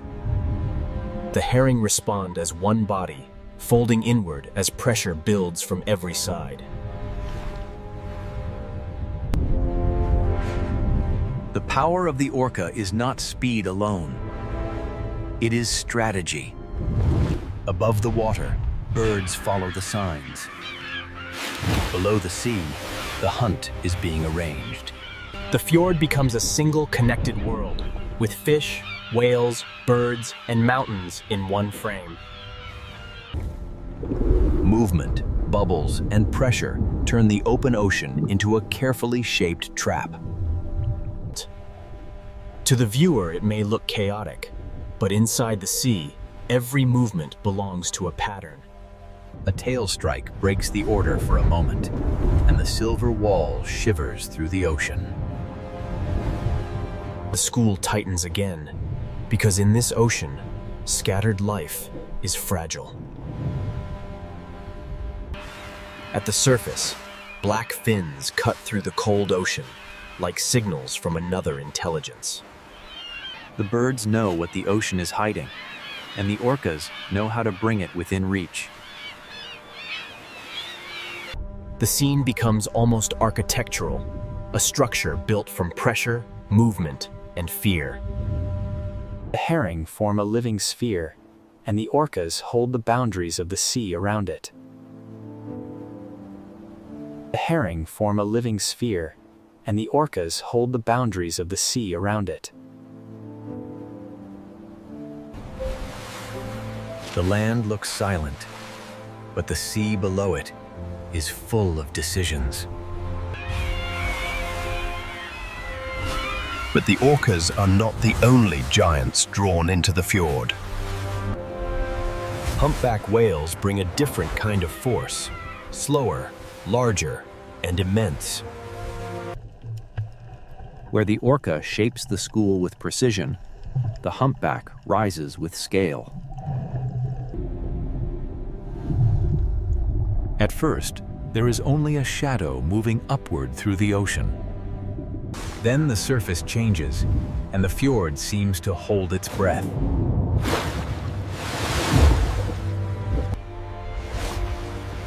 For 1 second, the ocean opens, and a giant becomes visible. Water drains away, the whale sinks again, and the surface closes over the feast. The school breaks, then gathers again, because the ocean keeps forcing life back into motion. Orcas and humpbacks do not hunt in the same way, but both reveal the same truth. Northern Norway's winter sea is not dead. It is concentrated. The cold does not stop life. It compresses life into moments of intensity. Under this different light, every animal must use the season before the season closes. Breath turns white in freezing air, fins cut the dark ocean, and birds scream over the waves. Below it all, the herring flash like a hidden silver storm. The fjord becomes a feeding theater, and the small village beyond it becomes part of the same ocean story. The sea that gathers whales also sustains the people who live beside it. After each surge of motion, the ocean settles, but the current keeps the story moving. The hunt is never permanent. Abundance in the Arctic is brief, and every creature must follow it. When the moment is over, the giants move on, because the ocean never holds still. The fjord has offered food, but beyond it, the sea continues into deeper water. Not every giant hunts near the surface, and not every ocean story remains in the light. Farther west, beyond the winter fjords, the ocean floor begins to fall away. The same coast that holds herring and orcas also stands beside an abyss. Here, the ocean is no longer only wide, it becomes deep. Below the feeding fjords, another world waits, one built from darkness, pressure, and sound. The winter spectacle has shown how life gathers near the surface, but the next giant follows a different path. Beyond the fjords, the seafloor drops, and another whale enters the unseen ocean. The next chapter belongs not to the Silver School, but to the deep diver that follows darkness itself. From the hunting fjords of winter, we now descend toward the deep ocean canyons, where sperm whales search with sound. From the hunting fjords of winter, we now descend toward the deep ocean canyons, where another giant follows darkness itself. Farther west, the coast reveals one of its greatest secrets. Deep ocean water comes close to land. Here, the sea does not remain shallow for long. The ocean drops beside the shore. Beneath the waves, slopes and submarine canyons open a doorway into a deeper world. For humans above, the horizon may look simple. For a deep diver, it is an entrance. The sperm whale rises from this hidden depth to breathe at the surface.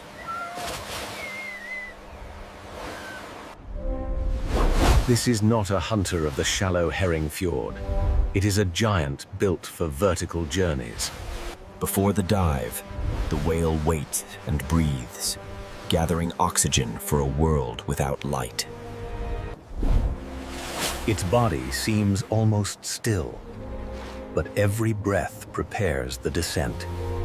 Then the back arches, and the surface moment becomes a doorway.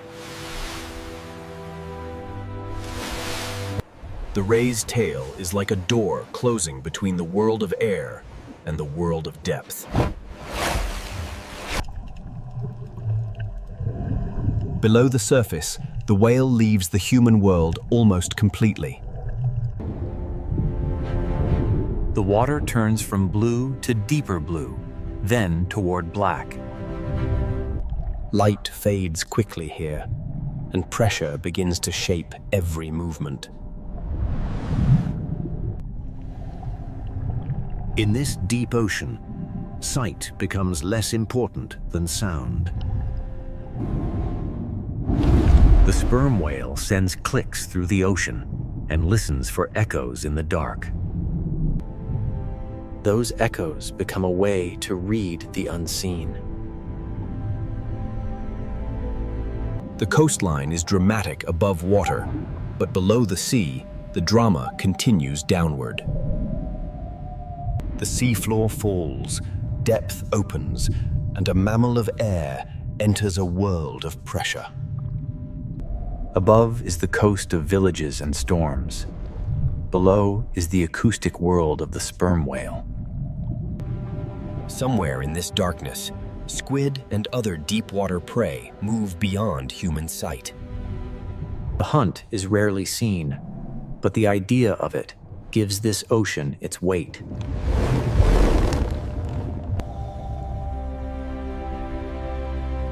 In this layer, the sea does not reveal everything.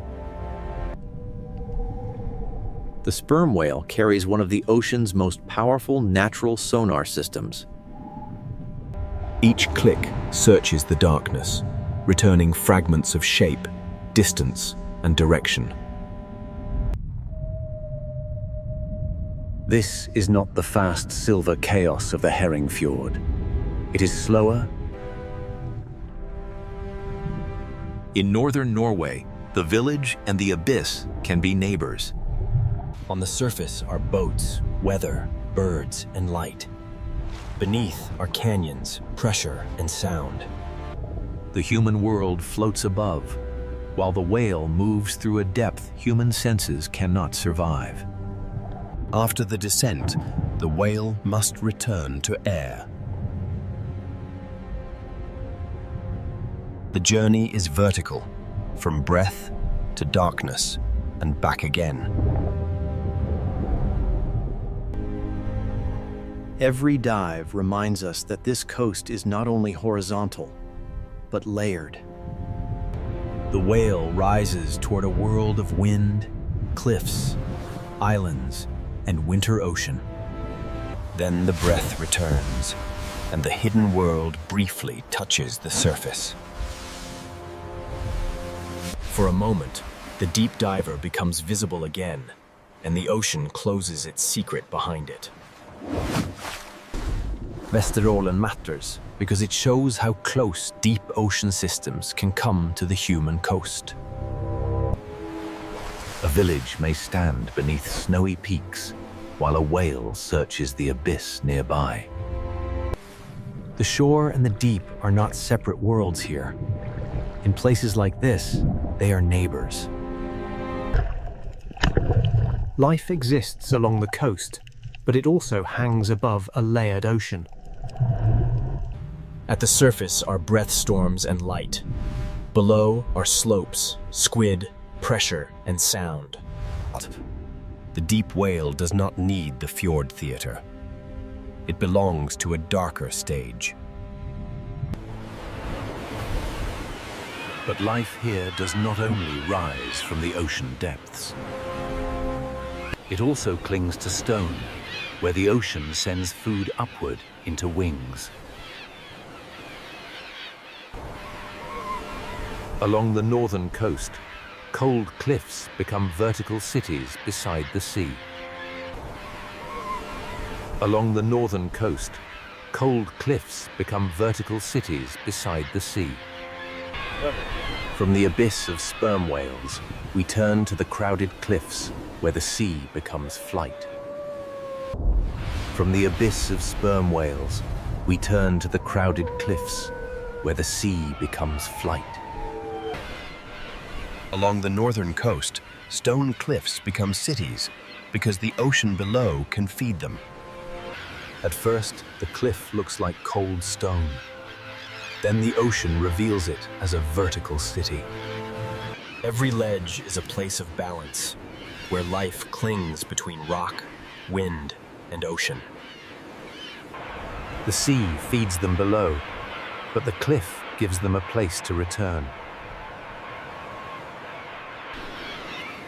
A puffin-carrying fish is carrying the energy of the ocean onto land. Each small fish began in the sea, but now it becomes part of a life built high above the waves. The birds dive into the ocean, take from the sea, and bring that life back to stone. A seabird colony is not only a spectacle, it is evidence that the ocean nearby is productive. Some birds dive, some glide, some wait on ledges, but all of them depend on the sea. On these cliffs, survival is measured in inches of stone and miles of ocean. The cliff is built from rock, but its life is built from fish. When they leave the cliff, they enter the ocean's weather. When they leave the cliff, they enter the ocean's weather. When fish shift, birds must search farther, and the ocean becomes harder to read. A cliff can roar with life, but a quieter ledge can also tell a story from the sea. When birds vanish from a place like this, it is not only a loss of sound, it is a signal from the ocean. Seabirds make absence visible because they return from the sea to land. If food becomes harder to find, the cliff feels it long before the viewer understands why. The bird reads the surface, the fish reads the current, the cliff records the result. Yet the cliffs remain alive because the ocean still sends food into the air. Every returning bird is a small proof that the sea can still provide. The journey from water to wing is repeated thousands of times across the coast. Below these cliffs, humans have also learned to read the ocean. In northern Norway, the sea is not only scenery, it is food, danger, memory, and identity. Small villages sit between mountains and ocean, shaped by the narrow chances the sea allows. A calm harbor can feel safe, but beyond it, the ocean can change without warning. The work of the village begins with weather, timing, and respect for the sea. Fish leave the ocean, but the cold air and wind become part of the process. Here, the climate itself helps preserve what the sea has given.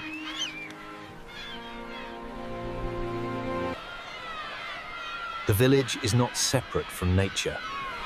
It is woven into the ocean's rhythm. People here have not lived by conquering the ocean. They have lived by negotiating with it. A fisher reads wind, current, fish movement, and season before trusting the sea. The coastline may look beautiful from far away, but the ocean does not forgive carelessness. Knowing when to turn back can be as important as knowing where the fish are. A harbor light in winter is not only beautiful, it is a signal of adaptation. Behind each light is a life built around weather, fish, darkness, and return. Generations learn this coast not only from maps, but from storms remembered. The same sea that feeds a village can threaten it, depending on wind, distance, and timing.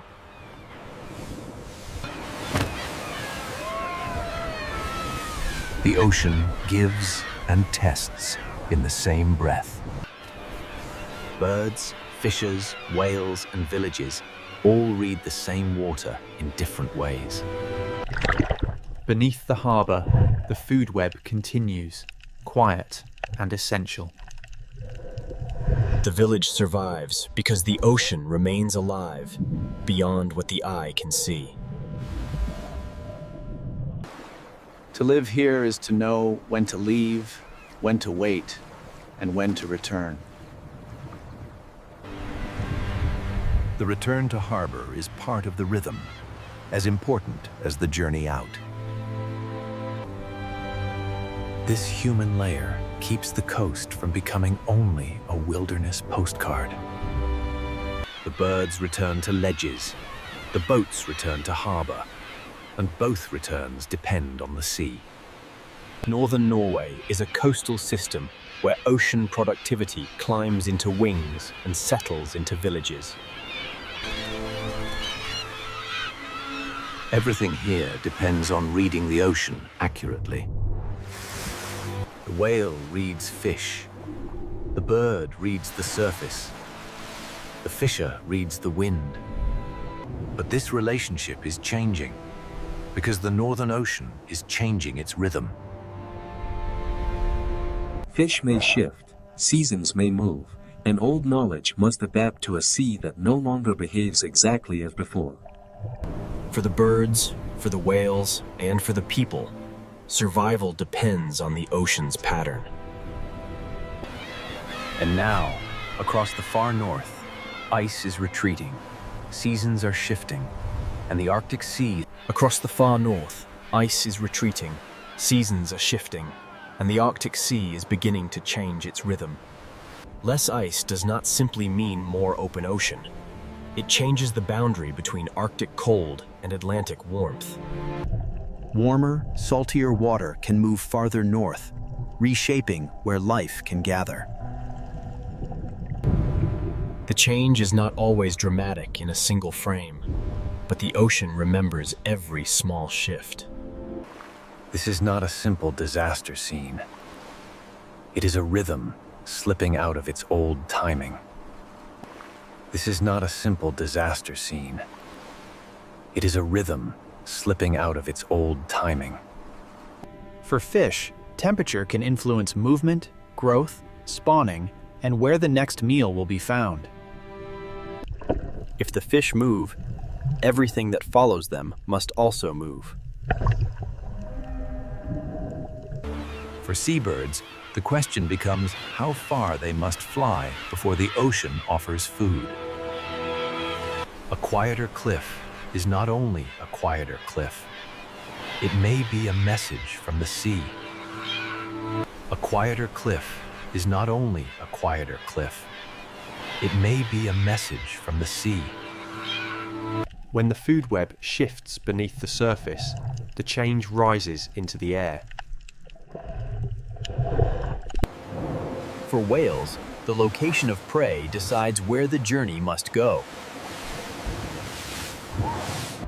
If herring gather differently, the giants must search differently. For fishing communities, these changes are not abstract. They arrive as questions at the harbor. Where will the fish be? When will they come? Will the old calendar still work? Knowledge built over generations must now listen to an ocean that is changing its behavior. Life here was always difficult, but it was difficult within patterns animals and people could learn. When the timing changes, the challenge becomes deeper than storm or cold. For herring, the question is where to gather. For whales, where to feed. For seabirds, the question is how far to fly before the sea gives enough. For the coast itself, the question is how to remain a living edge as the Arctic becomes less predictable. The retreat of ice does not erase life at once. It changes the stage on which life must act. When the stage moves, every actor must adjust.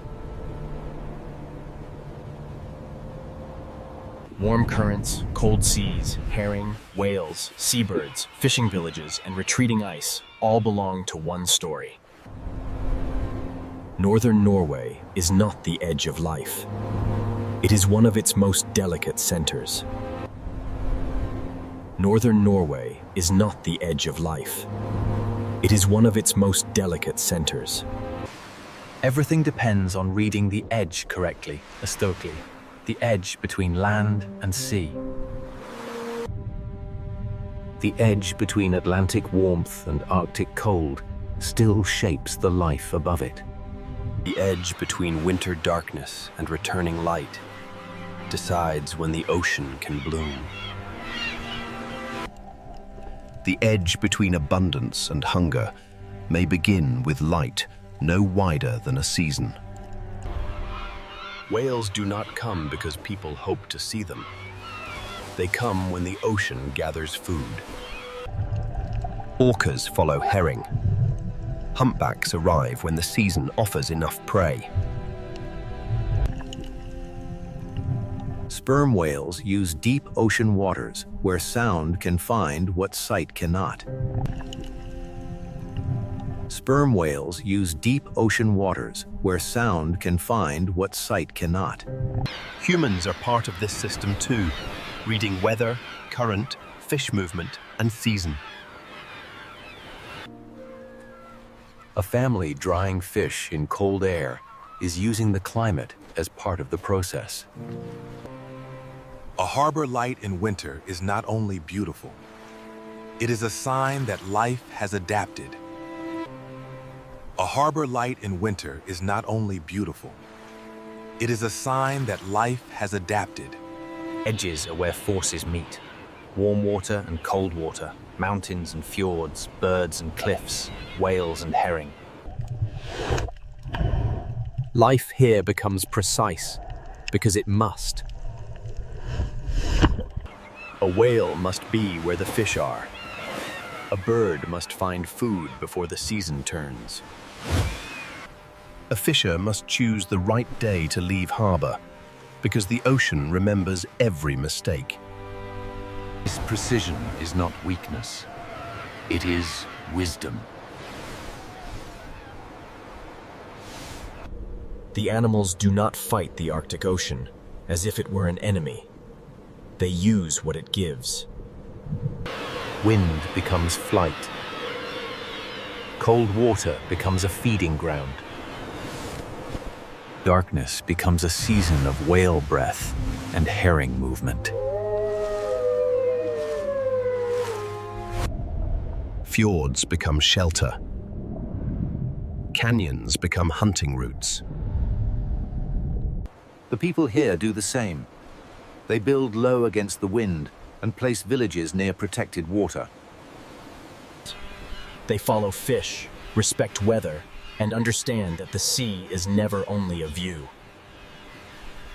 It is a force with memory, and that is why this coast stays with people who see it. Northern Norway is not only beautiful, it is honest. It does not pretend nature is gentle.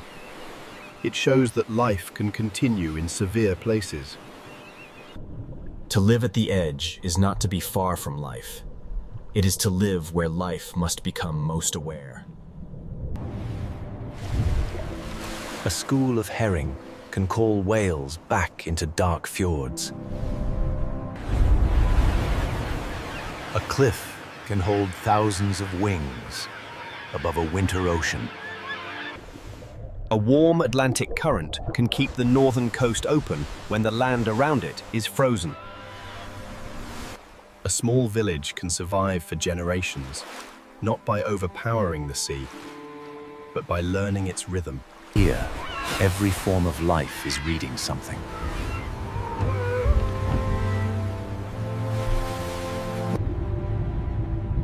The blue whale reads the fish. The albatross reads the surface. The fisher reads the wind. The village reads the season. The coast reads the meeting of warm Atlantic water and Arctic cold. Northern Norway is not the end of life. It is where life becomes precise. Between wind, ice, and ocean, every breath, every wing, every returning boat. Not by conquering nature, but by listening carefully enough to remain. This is Norway. Life at the edge of wind, ice, and ocean. From above, Greenland looks silent, but along the edge of the Arctic Ocean, life is already waiting. This is not an empty white world. It is a world where life hides, where ice and ocean meet. The fjords are ocean roads carved into stone, carrying cold water deep into the frozen land. Every dark opening in the ocean ice can become a doorway, a warning, or a lifeline. In Greenland, the frozen surface is never just scenery. It is the stage where survival begins. The silence holds signs, tracks, scent, wind, hunger, and memory. A hole in the ice may look small, but beneath it lies an entire ocean world. For the seal, this is not simply water. It is the border between breath and darkness. Below the ice, the ocean is quiet, but it is not still. Greenland's story begins in this thin boundary between frozen air and living sea. The polar bear looks powerful, but even power depends on the ocean ice beneath its feet. It reads the sea ice through scent, sound, pressure, and patience. Every step costs energy, and in this frozen ocean world, energy is never wasted. The strongest hunter here is still only one life, moving across a fragile frozen floor. Where the ocean opens, the food chain begins to gather. Birds follow the cracks because the ocean below carries food upward. From far away, these cliffs look lifeless, but the sea has already begun to fill them with motion. Here, wings turn ocean food into life on stone. The cliff is not only rock, it is a vertical city built beside the sea. Beneath the noise of wings, a smaller survivor reads the same ocean edge. The fox is small, but in a hard ocean-bound world, smallness can be a form of strength. It survives not by ruling the landscape, but by noticing what others miss. Where the ocean feeds birds, it also creates chances for the fox.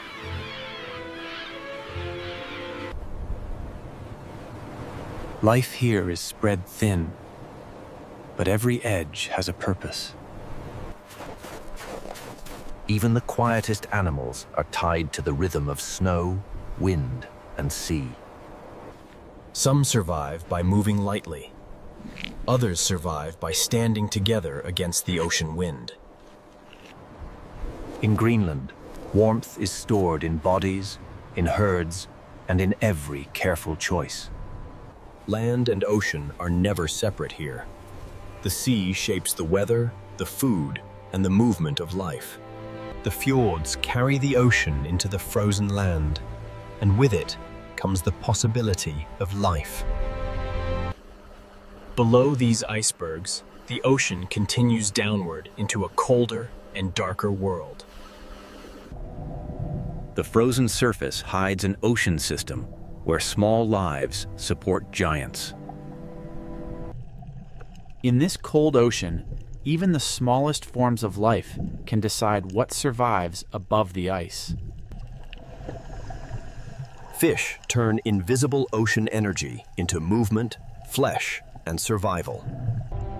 The seal carries this ocean energy upward, toward the frozen world above. A single layer of ice separates two worlds, but every life on both sides is connected. Glaciers bring the frozen interior to the sea, and the ocean answers with movement. To the animals of Greenland, ice is shelter, distance, danger, and direction. Far beyond the cliffs, giants follow the same cold ocean rhythm. A whale changes the fjord in a single breath, revealing that this frozen land is also an ocean world. Some animals walk on ice, some breathe through it, and others move beneath it like living mountains. Each life seems separate, but the ocean connects them all. In Greenland, survival gathers where elements meet: ice and water, cliff and sea, hunger and patience. Nothing here is careless. Every mark in the snow belongs to a decision. The same frozen surface can be a roof, a road, a nursery, and a hunting ground. The ocean feeds the birds feed the cliffs, and the cliffs feed another kind of survival. This opening chapter is only the surface. Beneath it lies a deeper system of timing, hunger, and adaptation. To understand Greenland wildlife, we must follow the edge where the ocean shapes every life. The first rule of this frozen world is simple. Ice decides where life can move. When the ocean opens, the story begins to move from silence into survival. And so we begin with the fragile foundation beneath every track, every dive, every flight, and every breath. To understand life in Greenland, we must begin with the surface that decides almost everything: sea ice. This ice is not a blank white floor. It is a living boundary between air and ocean. Where the ocean presses against the frozen surface, the ice bends, breaks, rises, and becomes a map. An open lead can become a feeding route, a breathing place, or a dangerous gap between lives. Below the frozen roof, the ocean begins its quiet work. When light returns, even the smallest life beneath the ice can start an entire chain. The beginning of survival here is almost invisible, carried by light, nutrients, and timing. Fish gather where the ocean gives them food, and their movement begins to draw larger lives. Every small body in this cold ocean becomes part of a larger survival equation. The seal lives between two worlds, feeding in the ocean and breathing through the ice. To the seal, a dark circle in the ice is not a detail. It is a doorway back to air. The same ice that traps the ocean below also gives life a place to breathe. For one animal, the hole is safety. For another, it is a place to wait. The bear does not rule the ice by force alone.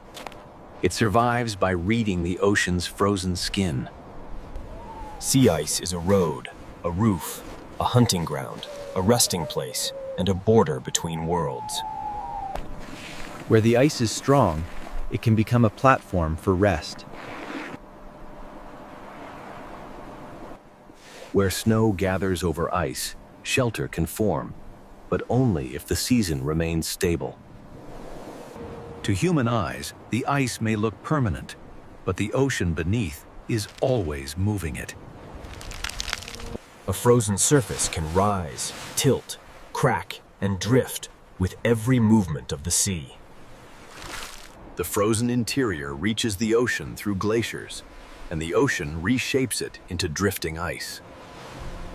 Here, every texture tells a different story of cold, pressure, current, and time. The ice opens, closes, thickens, thins, and changes the rules for everything living here. When the ocean opens, birds read the signal from above. A crack in the ice can connect sky, ocean, and hunger in a single dive. Below the opening, the ocean gathers movement that cannot be seen from the frozen surface. The sea feeds the birds, and the birds carry the ocean's energy toward the cliffs. Even the cliffs depend on what happens out here on the frozen sea. The ocean does not stop at the shore. Its influence climbs into every track and every ledge. The living Greenland is not found in the empty interior. It gathers around the ocean edge. When light returns to the frozen world, the ocean beneath begins to answer. Light, ice, and ocean must meet at the right time for life to rise. Every animal reads this map differently, but the map is written by the sea.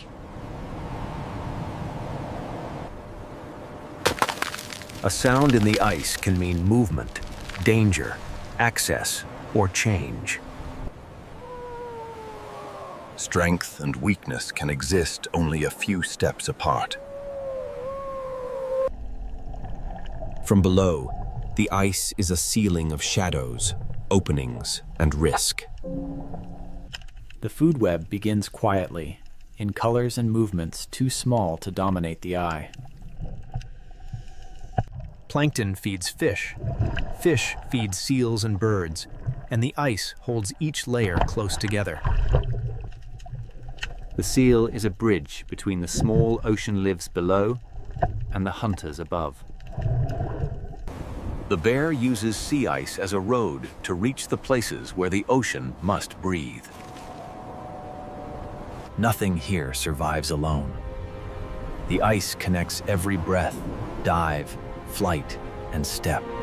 But the foundation of this world is fragile, and its rhythm is never guaranteed. When ice forms later or breaks earlier, every animal must spend more energy finding what it needs. Distance changes survival. A short crossing can become a long search. A wider opening can help one life while making another life work harder. When the ice changes, the distances change, the timing changes, and the risks change. Even the giants of the fjord follow the patterns set by ice, current, and prey. This is the first rule of Greenland wildlife. Survival gathers where elements meet. And across this frozen stage, one relationship will define the next chapter. Above the ice waits the bear. Beneath the ice moves the seal. Above the ice waits the bear. Beneath the ice moves the seal. Between them lies the polar bear is powerful, but here, power begins with patience. The polar bear is powerful, but here, power begins with patience. A scent carried from the ocean can guide the bear farther than sight alone. Every step is a calculation, because every movement burns energy that may not return. To survive here, the bear must understand a map that is always shifting. For the seal, this small opening is life. For the bear, it is possibility. For the seal, this small opening is life. For the bear, it is possibility. The seal is built for this hidden ocean, where movement must be quiet, precise, and efficient. The seal is built for this hidden ocean, where movement must be quiet, precise, and efficient. The seal is built for this hidden ocean, where movement must be quiet, precise, and efficient. The seal is built for this hidden ocean, where movement must be quiet, precise, and efficient. The seal is built for this hidden ocean, where movement must be quiet, precise, and efficient. The seal is built for this hidden ocean, where movement must be quiet, precise, and efficient. The seal is built for this hidden ocean, where movement must be quiet, precise, and efficient. The seal is built for this hidden ocean, where movement must be quiet, precise, and efficient. The seal is built for this hidden ocean, where movement must be quiet, precise, and efficient. The seal is built for this hidden ocean, where movement must be quiet, precise, and efficient. The seal is built for this hidden ocean, where movement must be quiet, precise, and efficient. Beneath the surface, the seal is not helpless. It belongs to the ocean in a way the bear cannot. Its world is three-dimensional, shaped by pressure, breath, darkness, and memory. One animal walks on the frozen roof. One animal moves beneath it. Both are bound to the same ocean ice. The bear searches for the point where the seal's need for air meets the surface. The seal must choose when to rise, and sometimes survival means passing a doorway by. The most powerful image of the bear is not a roar. It is the weight of waiting. Somewhere below, a seal must breathe. Somewhere above, hunger is measuring time. Below the ice, the seal also waits, listening to a world it cannot fully see. A few meters of ice, distance, and timing can become the difference between danger and breath.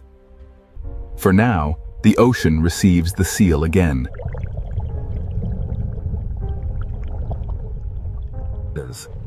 When the scent changes, the bear must decide whether to wait, move, or spend more energy. A failed wait is not dramatic, but in the Arctic, it still has a cost. The bear's hunting ground is also a moving platform, shaped by temperature, wind, and sea. When the ice changes, the distance between predator and prey changes with it. The seal's survival depends on food below, air above, and ice stable enough to connect them. Fish becomes seal energy, and seal energy becomes part of the world above. The food web is not a diagram here. It is a path through water, ice, and wind. Rest is not weakness. In a place where every calorie matters, rest is strategy. The ocean below is always active, even when the surface appears still. The seal moves where the bear cannot walk, but it must always return to the surface for air. A crack in the ice can help the seal breathe and force the bear to travel farther. In Greenland, the shortest path is often impossible. The ice decides the journey. For the seal, open water can mean freedom, but also exposure. Neither animal controls this place. Both negotiate with the ice. The bear is a hunter, but it is also a listener in a frozen ocean landscape. The seal is prey, but it is also a specialist of water, pressure, ice, and breath. Without sea ice, the bear can still walk, swim, and search, but its most efficient world begins to vanish. The seal also depends on ice, but in a different way, as sealing, shelter, and access to air. Both lives need ice, but not the same kind, not in the same way, and not at the same moment.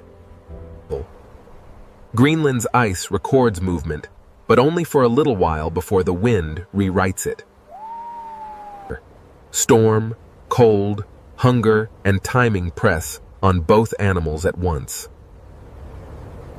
The bear's hunting ground is also a moving platform, shaped by temperature, wind, and sea.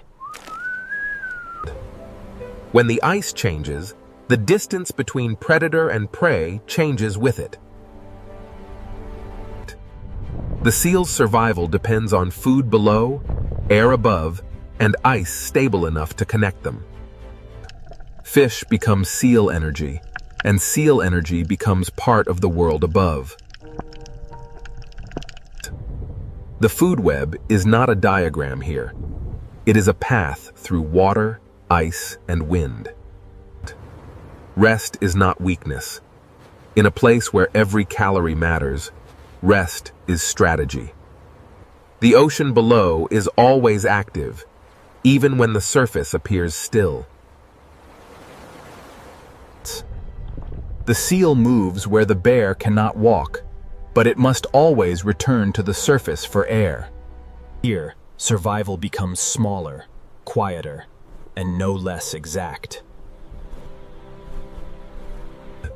The Arctic fox is small enough to vanish, but clever enough to read every edge of this frozen world. Compared with the bear, the fox seems fragile, but in Greenland, needing less can be a kind of strength. It survives by scent, memory, timing, and the ability to change its strategy when the ocean coast changes. The fox does not dominate the landscape. It listens to it.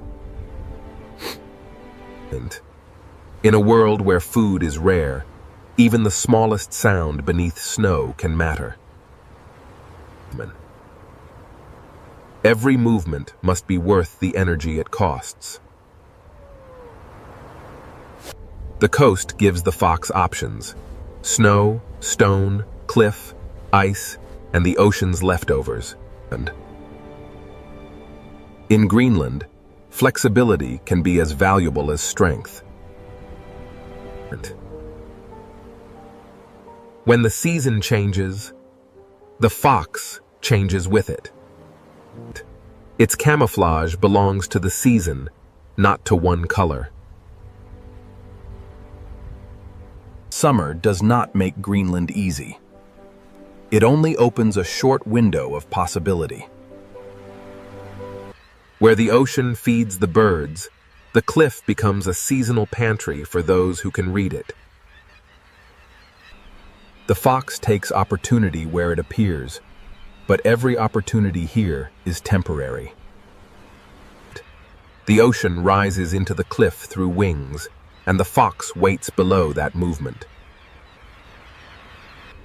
On this coast, balance is not only physical, it is the balance between hunger and risk. When food appears briefly, memory becomes a future meal. The fox survives by turning a scattered coastline into a map of chances. But the fox is not the only small life shaped by snow and sea. The Arctic hare survives by becoming part of the whiteness itself. Stillness can be protection when the landscape offers nowhere to hide. Every burst of movement must be measured, because speed also spends energy. Even in a frozen world, life searches for the smallest hidden food. The coast records many lives at once, but only until wind erases the page. Farther from the cliff, another kind of survivor follows the sparse food of the tundra. For these animals, survival is written close to the ground. The food is not abundant. It must be uncovered one small patch at a time. Their path is shaped by wind, snow depth, and the thin food left by a short season. And then the tundra reveals animals built not for speed, but for endurance. Musk oxen carry warmth like a living shelter against the ocean wind. Their coats are not decoration. They are insulation, armor against cold, and the memory of survival.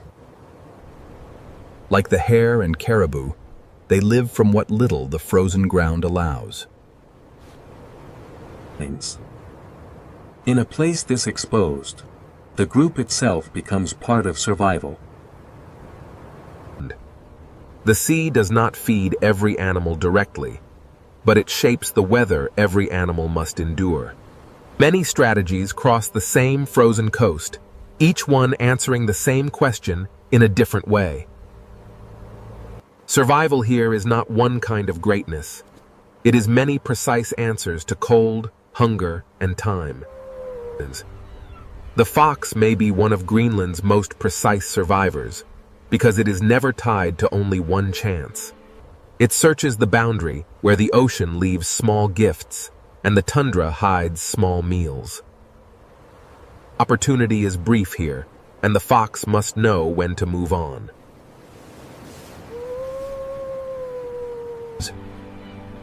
Its world is not land or sea, but the thin line between them. In Greenland, even nearby lives may pass without drama, each saving energy for its own struggle. Some search constantly, some endure in place. Greenland allows both, but rewards neither easily. A few stems beneath snow can matter as much as a breathing hole in the ice. Every track belongs to an animal, spending itself carefully. The fox shows that survival is not always loud, large, or obvious. The tundra teaches another lesson. Endurance can be as cinematic as motion. As light fades, the frozen coast keeps its lives close and quiet. By morning, the story begins again, written in new tracks beside the sea. And where the fox follows the coast, the next great world of Greenland rises above the ocean. Beyond the quiet survivors of the tundra, the cliffs awaken into a city of wings, and the ocean begins to speak louder. Beyond the quiet survivors of the tundra, the cliffs awaken into a city of wings, and the ocean begins to speak louder. From far away, this cliff looked lifeless. Up close, it becomes one of Greenland's loudest expressions of survival. The ledges are narrow, the wind is constant, and yet life gathers here in astonishing numbers. In Greenland, abundance does not spread everywhere. It concentrates where the ocean can feed it. Every flight away from the cliff is a journey back to the sea. The birds search the openings, because beneath the ice, food begins to move. A single dive connects sky, cliff, ice, and ocean. Below the surface, the ocean gathers the energy that will return to the cliff. The sea gives, and the wings carry that gift back to stone. The cliff is not separate from the ocean. It is fed by every return. Each landing is precise, because space is scarce and the sea below is unforgiving. This is a city without walls, built from wind, rock, wings, and ocean food. For the fox, the cliff is not noise. It is a seasonal map of opportunity. The smallest hunter survives by reading what falls, what changes, and what disappears. The ocean is being delivered upward, wing by wing. Different birds use the same coast in different ways, but all are tied to what the ocean provides. Small wings can carry enormous meaning in a place where nutrients are rare. Around great colonies, the sea even changes the land, feeding soil that would otherwise remain poor. The cliff speaks for the ocean, and the ocean answers through wings. Beyond the cliffs, the coast opens again, and the scale of life begins to change. On the ice, walruses turn a drifting platform into a place of rest. Their bodies are built for cold water, but the ice still gives them a place to pause. The ocean receives them slowly, as if the boundary between ice and water belongs to both. Below the flow, another Greenland world opens, heavier, darker, and shaped by depth. Many marine mammals share the same frozen edge, each using ice and ocean in its own way. Some rest on the ice, some breathe through it, some pass beneath it almost unseen. The same ocean that feeds the birds also carries the lives of seals, walruses, and giants still farther offshore. Farther from shore, the scale changes again. A humpback whale changes the entire fjord with a single breath. The tail rises, and then the giant returns to the hidden ocean below.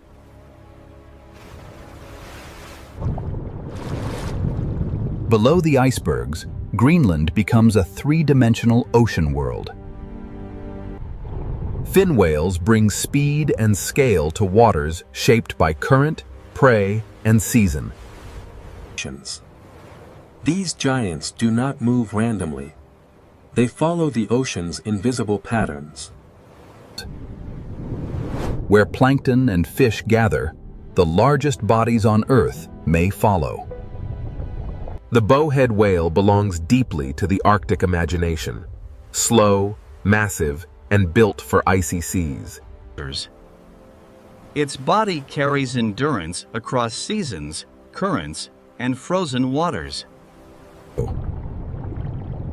In the dark below the ice, size becomes almost silent. Then the ocean changes tone, and white shapes move through the fjord like living echoes. Belugas move through sound as much as water, using voices to keep contact in a world of ice and shadow. In cold and limited visibility, sound becomes a map. Some Greenland lives are visible only for moments, and others remain almost mythical.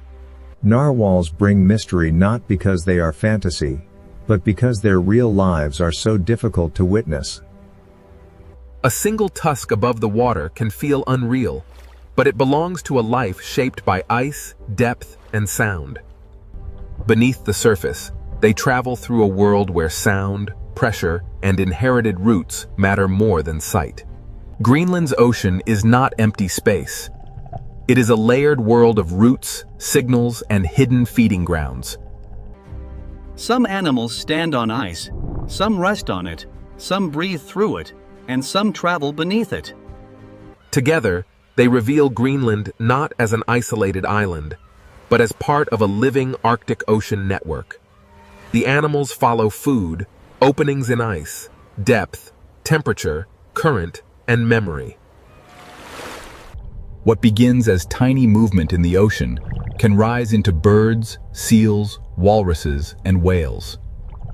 But this ocean map is not fixed, and the rhythm that guides these lives is changing. When ice shifts, every route must be read again.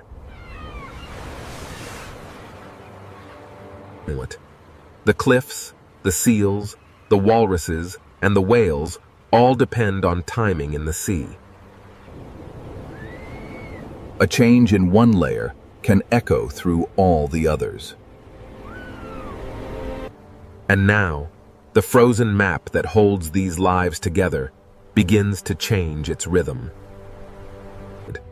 And now, the frozen map that holds these lives together begins to change its rhythm. In Greenland, change does not arrive as an idea. It arrives as thinner ice, wider water, and altered distance. A frozen road can become a maze, and every animal must learn the new shape of the ocean. For the polar bear, distance is not only space. Distance is energy. When ice breaks the route, the bear must walk farther, wait longer, and spend more of what it cannot easily replace. Its strength remains immense, but strength needs a platform. The bear is not defeated by one crack, but every extra distance adds pressure to its life. Below the ice, the seal also faces a changing ceiling. More open water can help a seal breathe, but unstable ice can change where it rests, hides, and raises young. The same change can offer one advantage while removing another. Nothing in Greenland has only one meaning. Ice can shelter, expose, connect, and separate. For seabirds, the question is not only whether food exists, but whether it appears close enough and soon enough. A longer flight can turn abundance into effort. The cliff still lives, but its rhythm depends on a sea that is never still. For the fox, flexibility is survival, but even flexibility depends on what the season provides. It searches the coast as it always has, but the coast itself is beginning to answer differently. On land, change appears in snow depth, exposed ground, and the timing of the short feeding season. The tundra animals endure weather from the sea, even when they do not feed directly from the ocean. A small plant, a thin crust of snow, and a few warmer days can change the choices of animals above the sea. And every part of Greenland returns to the ocean sooner or later.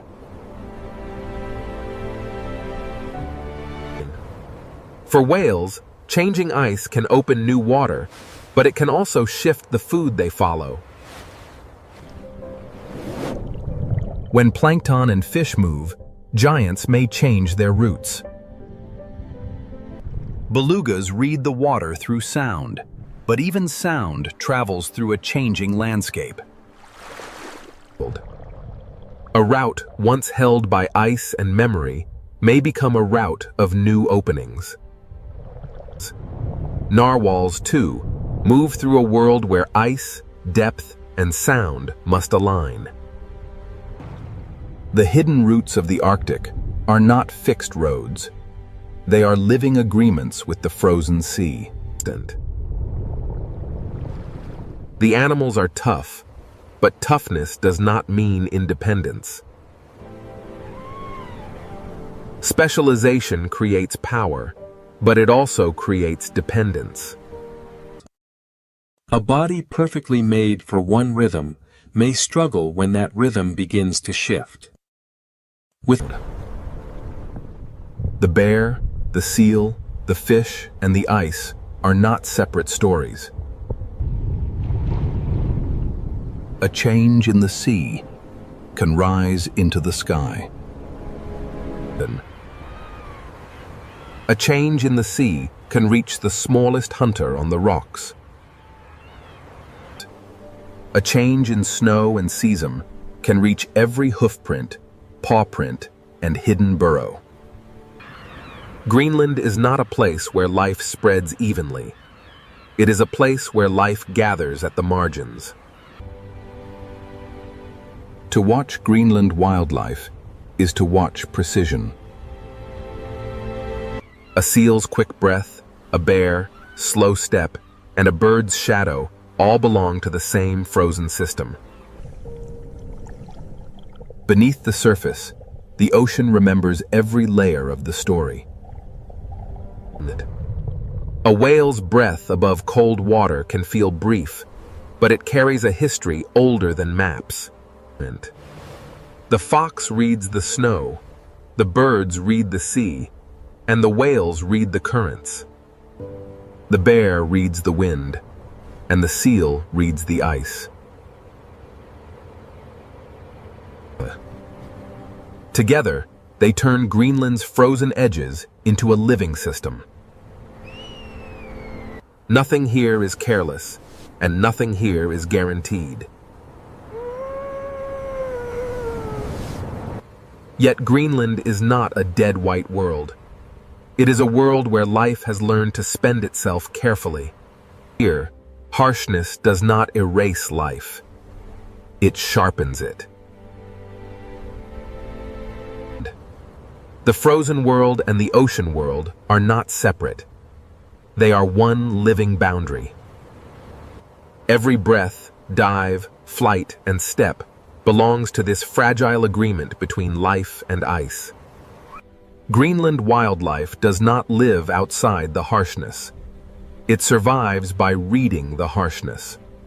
And as the ice changes, every track, every breath, every nest, and every migration must answer a new question. Survival here is not only about strength, it is about timing, precision, and the fragile promise between life and the frozen world that holds it. This untamed wilderness, Kodiak Island, has weathered storms like this for millennia. The raw power of the North Pacific shapes everything here. Kodiak Island. A place defined by the relentless weather and the unforgiving sea. Kodiak is defined by motion, not stillness. Here, the island breathes weather every hour, a wild, untamed cycle of rain and mist. They thought they knew this place, but the island guards its secrets with teeth and claw, a force of nature, unmatched. From the highest peaks to the deepest valleys, every stream belongs to the ocean. We see the mountains and the mist, but the sea remains the island's unseen engine, fueling the wind and the rain. Kodiak is not empty. It is densely alive. This is the island.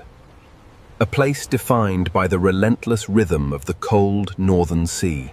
Rain doesn't just fall, it sculpts the world around us, shaping every layer of life, ensuring the vibrant greens of this forest endure. The shoreline is a boundary that never stays fixed, constantly reshaped by the relentless power of the sea. From the churning coastlines to the highest peaks, Kodiak is an island of thresholds, vast and untamed. This is where the freshwater surrenders to the sea, and where the island's greatest energy begins. Even deep inland, the sea is never far away. Soon, the river will pulse with life, a silver tide returning to the waters of their birth, continuing the endless cycle. This is a world governed by conditions, not comfort. Here, the weather itself speaks, and the storms that crash against these cliffs are simply part of the island's normal language. Here on Kodiak, the land, the sea, and the sky are bound together. It is a single, unbroken living system. These tracks mean only one thing. The giant bear of the island is near, and we are entering its territory. This is where the island begins to reveal its power. It moved with deliberate force, an ancient shadow emerging from the mist and rain, searching for us. But the island's true story, the one etched into the stone and the water, begins far beyond this forest. Carried by the cold current from the high country toward the ocean, we transition now into the solemn and powerful territory of the bear. Here on Kodiak, the landscape is in constant motion, shaped by the relentless weather and the powerful creatures navigating these rugged paths. Beyond the fog lies the domain of the island's true master, and it does not welcome visitors. A life-sustaining current flows through the forest. Soon, the salmon will begin their arduous journey, drawn back to these waters. This is Kodiak, a place where the visibility itself changes by the minute. Here, the forest becomes a sponge. Every drop of this cold rain is captured by the moss, storing the island's moisture deep within the earth. Where the fresh water surrenders to the saline depths, the path home begins, though the way is long and shrouded in mist. They say this place has no beginning, only the endless churning of the sea and the whisper of the wind through the peaks. Every part of this land depends on the next. The water flowing from these mountains connects the entire system. Rain defines this landscape, shaping the very stones and trees. But even in this relentless downpour, the first signs of life begin to stir. As twilight fell over the riverbank, the island prepared to reveal its largest presence yet. Kodiak. A land of constant reveal and conceal. The cycle begins again. Driven by instinct, the salmon turn upstream, drawing the great bears back to the river's edge. Flowing through this hidden corridor, the river sustains an intricate web of life. It is a delicate balance, one we are only beginning to understand. Energy returns to the island with every wave, a cycle as old as the sea itself, constantly renewed. Kodiak is built from connections. This island system shows us a simple truth. Nothing here exists alone. Everything is connected by water. To truly know Kodiak, you must first accept that much of it will remain forever hidden, lost in the fog of time and tide. Soon, the salmon will return. Driven by an ancient instinct, they will face the torrent, seeking the waters of their birth. Weather is not background here, but structure. The legends were true. The island holds a giant, and by the size of these prints, it's unlike anything we've ever known. Isolation wasn't just a state of being here. It was the sculptor, carving these valleys and shaping the very nature of this untouched world. Driven by ancient instinct, the salmon return. They fight the storm and the tide, completing a cycle as old as the river itself. The signs were everywhere, pointing towards a power unmatched in this wilderness. Soon, we would meet the bear. The true power of Kodiak lies not in a single landmark, but in the entirety of this immense, rugged coastline. From the rugged coastlines, we move inland, into the heart of this secluded ecosystem. Here, the dense canopy thrives on the constant moisture. The next chapter will reveal why this place can support giants. This is just the surface. The island's true story, the deeper system of life, is only beginning. The storm intensified, washing away the path. But it couldn't hide the tracks. The ruler of this island was close now. This river is part of a vast, unending cycle. The water here will reach the distant ocean, only to return again as rain falling on the forest. In this unforgiving landscape, the Kodiak stands alone. The quiet giant of the island. The bear's size comes from an island built on abundance and endurance. Power on Kodiak often arrives quietly.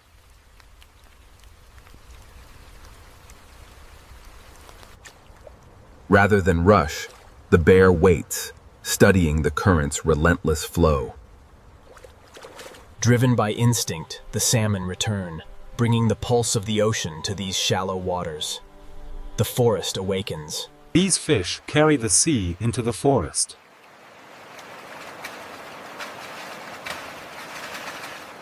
This annual migration is the lifeblood of the wilderness. The salmon run is the bloodstream of the island, nourishing the forest and all its creatures. For the salmon, comfort is irrelevant. It is reproduction that drives this arduous journey upstream. The bear's movement is slow, exact, and powerful. The catch is merely part of a much larger exchange, a critical moment in the ongoing saga of the salmon run and the bears that depend on it. The salmon run bridges two worlds. From the vast ocean, this single fish brings the nutrients necessary to sustain the giants of the forest. In the harsh reality of the Alaskan wilderness, every meal shapes this bear's winter survival, building the reserves needed to endure the lean months ahead. A gathering place for predators and scavengers. The powerful current draws them all inevitably downstream. Nothing on Kodiak feeds only one species. The land does not forget. These prints, these scales, They are the memory of movement etched into the earth. The bear is built by seasons, not moments. This is Kodiak's rhythm, a staggered abundance. When one stream rests, another wakes, and the bear knows exactly where to be. The island's energy moves inland from the ocean. Here, in the quiet cold, every step sinks deep into the wet moss. Every print left behind marks the island itself. The salmon are the engine of abundance. Their relentless journey upstream feeds the forest, the waters, and creatures like the bear. And in the distance, evidence that this island supports more than one giant.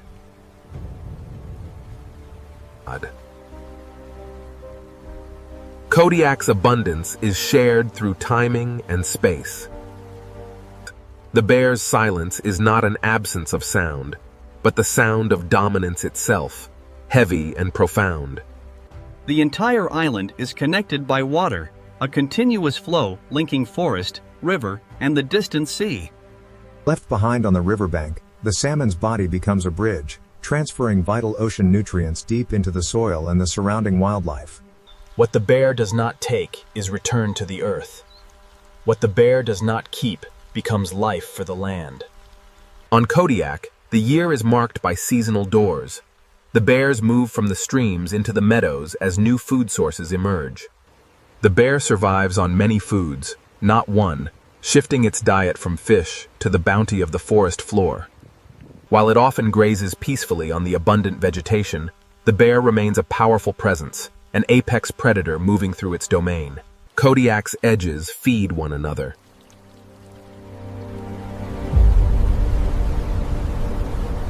While recognized as a fierce river hunter, the coastal brown bear is also an opportunistic forager, scavenging the shoreline after the storm.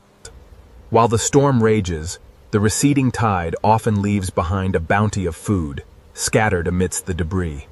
Driven by the relentless coastal winds, this stretch of pebbles and driftwood becomes a shared feast for the great bear, the eagles, and the gulls.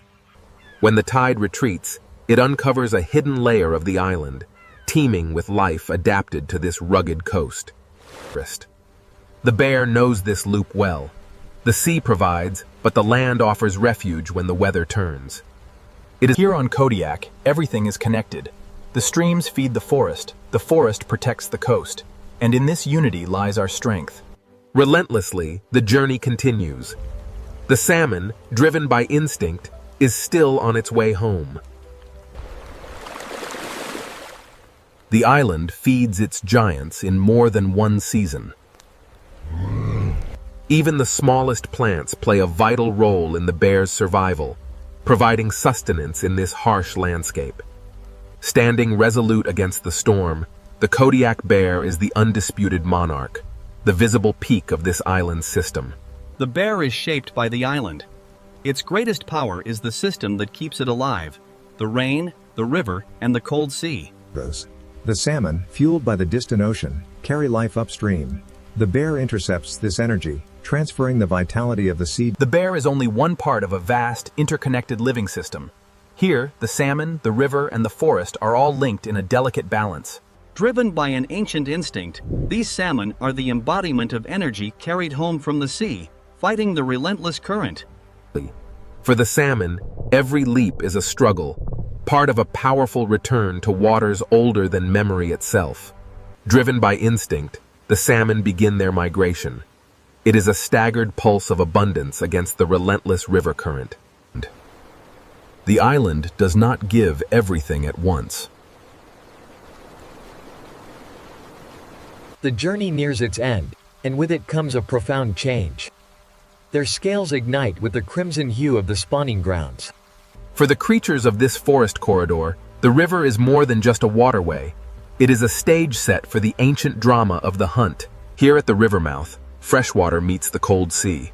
It is a meeting place of worlds, where different currents collide and life thrives. Even death here feeds the island. This is the hidden exchange between sea and land. The forest drinks deeply from the remains, a transfer of marine energy carried by the steady rain into... The stream nourishes more than the fish. It brings life to the moss and the soil, sustaining the entire woodland ecosystem. The forest edge acts as a profound record of feeding.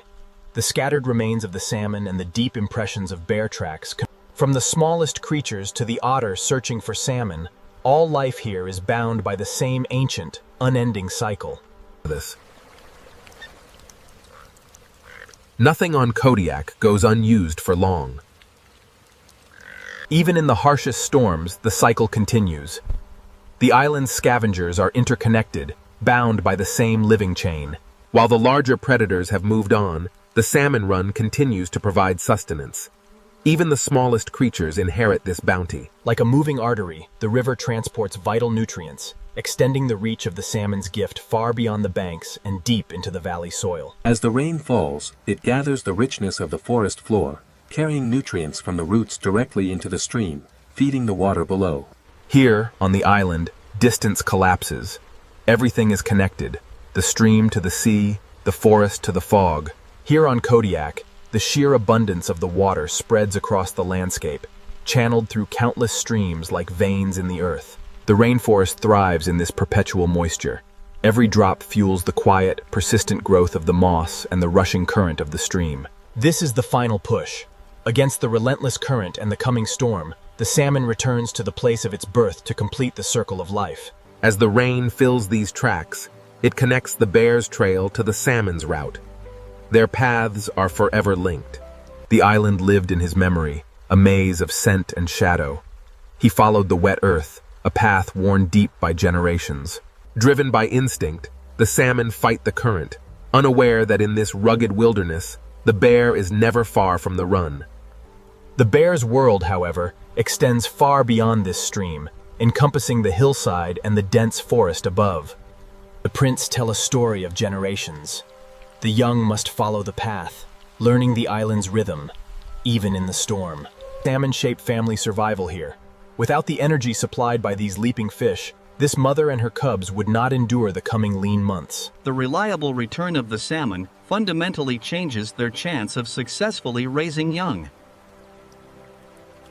The true abundance of this place isn't just seen, it's felt. Even in the silence, the river sings its ancient song of life. The island gives each creature a different map. For the salmon, it is the relentless current of the river. It is through these numerous small channels that the whole system finds its resilience. Even here, in the cold shadows of the forest, abundance finds a way, spreading across space and time, carried on the current. The next generation begins here. The forest provides shelter for the river. Roots, leaves, and needles create a damp canopy over the water, protecting it from the storm. But the true beginning of this epic journey wasn't in the shallow streams, but in the boundless depths of the sea. The ocean is not the edge of the story, but its source. On Kodiak, the landscape is defined by the constant, dramatic exchange between the mountains and the relentless power of the sea. Here, where the river meets the sea, the paths converge. The salmon's spawning trail and the bear's heavy print. The chain of life begins high above. Rain nourishes the forest, and each drop finds its way to the river, sustaining creatures like the salmon below. From the smallest salmon fighting the current to the eagle soaring high above the mist, every creature in this valley responds to the same ancient pulse. And so the salmon complete their journey, ensuring the sea lives inside the island, connecting forest and coastline in one continuous flow. From the turbulent coast, we follow the river deeper into the island's heart, where the mist hangs heavy among the ancient spruce. The forest is not separate from the river. It is shaped by its relentless power. Water connects everything here. The island stores the weather in every leaf, every needle. Every drop moves from cloud to moss to stream to sea. In this dense, wet environment, the rainforest acts as a crucial corridor of survival. The forest hides as much as it reveals. This island is constantly being crossed by powerful animals, leaving their mark upon the land. The energy of the river enters the forest floor. The forest receives what the river leaves behind. We describe the rainforest as a living sponge. It holds the water, regulates the flow, and sustains the delicate balance of this vibrant ecosystem. Even far inland, the sea still speaks through rain. We often think of it as one island, but in truth, it is many streams tied together, a single interconnected web of waterways. Here on Kodiak, true beauty reveals itself in the moisture of the air and the quiet wisdom of restraint. Here, in the quiet depths of the woods, the forest reveals itself as a keeper of water and ancient memory. Visibility itself is merely part of the island's enduring challenge. The fog rarely lifts here on the ridge. Even obscured by the fog and rain, the presence of the giant is undeniable. It watches from the shadows. The forest is a living record. Every snapped branch and disturbed stone tells a story of what has passed this way. The river's gift becomes the forest's fuel. The island's ecosystem is quite literally built from layers beneath the surface, a deep foundation supporting the vibrant life you see here. This is Kodiak, a place where the land and water never separate. On this island, weather is not an interruption. It is simply the island's normal pulse. And here, silently, the nutrients travel. Carried by the runnel water, the salmon remains returned to the soil, feeding the vast rainforest ecosystem. This island, shrouded in mist, is more than just rock and soil. It is a chain of connected thresholds, each one leading to the next. The forest offers another season of feeding after the fish. Here, in the quiet rain, the island reveals its purpose. It feeds the giants, sustains the ancient bloodlines. The forest does not end at one edge. It breathes, expands, stretching far beyond the river and this small clearing. These hidden side channels are the arteries of the Kodiak wilderness, a sheltered passage for water and the wildlife that depends on it. From the smallest bird to the unseen insects, every tiny life here depends entirely on the same wet balance. From the smallest stream to the highest peak, the forest canopy acts as the vital bridge, connecting the water below to the vast sky above. The fog moves silently through the stillness of the ancient trees, revealing the hidden motion within the forest. Eventually, every single drop becomes a part of something larger. It is instinct, etched into their very being. The island's creatures navigate this maze by memory alone. Kodiak's power is not one scene, but the continuity between scenes. Here, death is not an ending, but a transformation. The salmon gives itself back to the stream, ensuring the cycle continues. Silently, the nutrients travel. The legacy of the salmon enriching the very ground that sustains this vibrant rainforest ecosystem. This island, shrouded in mist, is more than just land. It is a chain of connected thresholds, each one leading to the next mystery. The forest offers another season of feeding after the fish. The island feeds giants in more ways than one. From the smallest berry to the largest creature, the cycle of life continues unbroken here in the rain-soaked wild. The forest does not truly end here at the meadow's edge. It continues on, vast and unending, stretching far beyond what the eye can see. The waterways of Kodiak are a network of hidden arteries, flowing beneath the roots and logs of the forest. From the grandest trees to the tiniest sparrow, every life here depends on this delicate, wet balance. High above the canopy, the true scale of the forest is revealed, a bridge between the rushing river below and the open sky above. This ancient forest appears still, yet it hides motion deep within its stillness. The fog drifts, the rain falls, and the river flows onward. Every drop becomes part of something larger.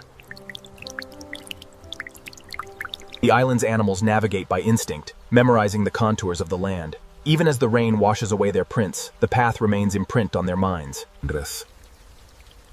Kodiak's power is not one scene, but the continuity between scenes.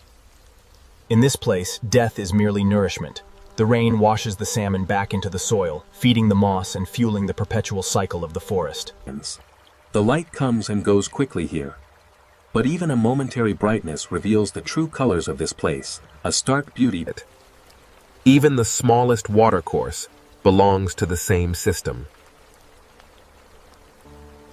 Giants move quietly here.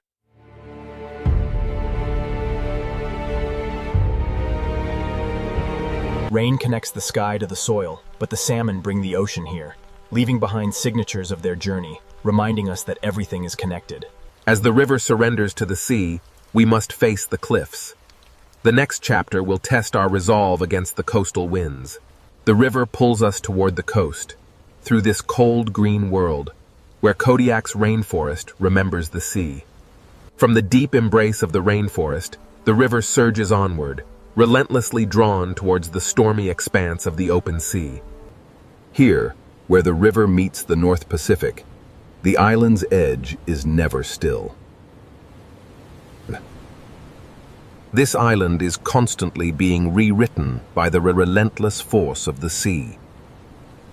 Most people look to the sun to tell the time, but here on Kodiak, the tide is our clock, governing the rhythm of our lives. This is the shoreline, the living edge between worlds, a place where the relentless sea meets the unyielding land in a timeless dance.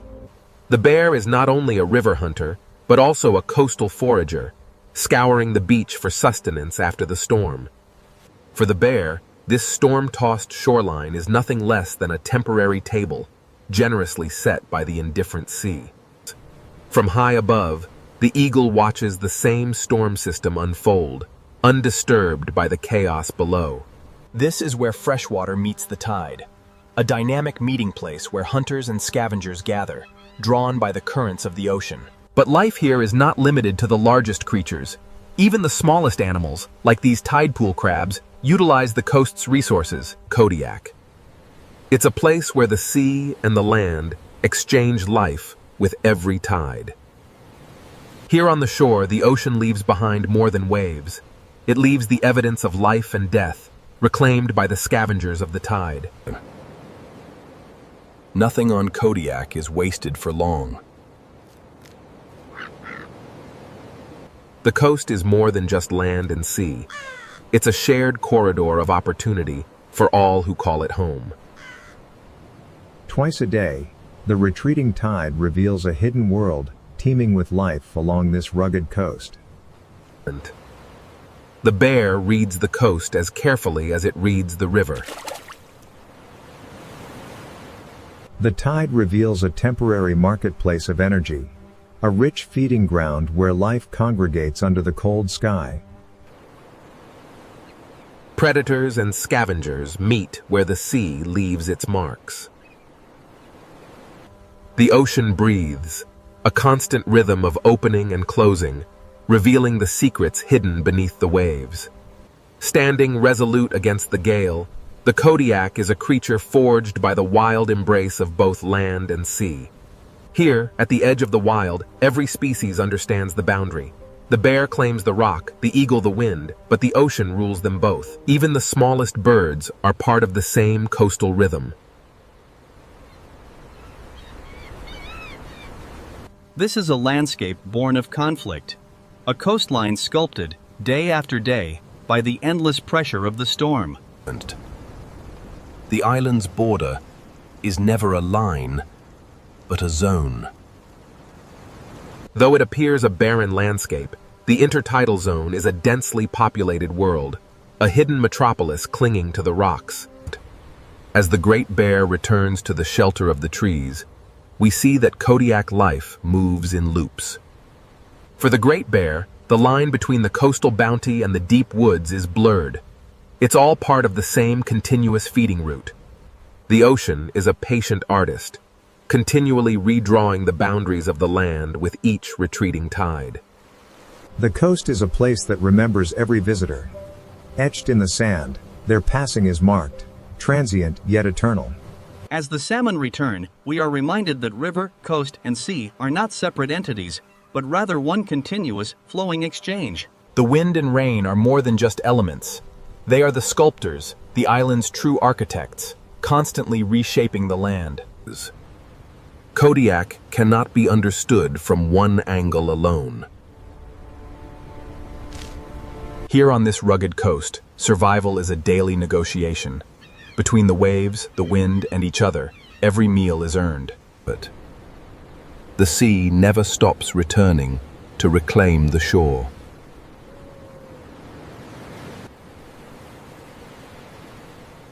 The edge of Kodiak is a place where all movement converges. The bear navigates this world of water and stone, reading the ocean's story through scent as much as sight. This is a world that appears only briefly, revealed by the low tide, and soon reclaimed by the storm-tossed sea. With every weather front that hits this island, the coastline is dramatically altered. The storm connects the sky and the sea. And here, in this small pool, the ocean writes its enduring signature. For the bear, life is a constant crossing. Leaving the shore behind marks the end of one cycle and the beginning of the next, always moving through the storm. Every edge feeds another edge. This island has always endured the darkness, but the time has come to embrace the light and forge a new legacy for those who remain. Kodiak is not merely a land beside the sea. It is a world entirely built by it. As the storm breaks over Kodiak, the island reveals its ancient heart, a rugged wilderness where every river tells a story of survival. Kodiak is not one habitat, but a chain of many habitats joined by water. The river is the island's moving memory, carrying the echoes of the past through the rain-soaked valleys. Even the smallest signs of decay become nourishment here. Everything here is connected to the water. The forest grows strong, fertilized by what the river leaves behind on the wet slopes. The bear moves between worlds without ever leaving the island's system. The bear is not separate from the island, but made by it. In a place like Kodiak, every path followed by the Great Bear is part of an older, wilder rhythm. The island's wilderness is not one thing, but the result of many linked forces. This fish is the pulse that keeps Kodiak alive. The island's life rises and falls in one connected cycle.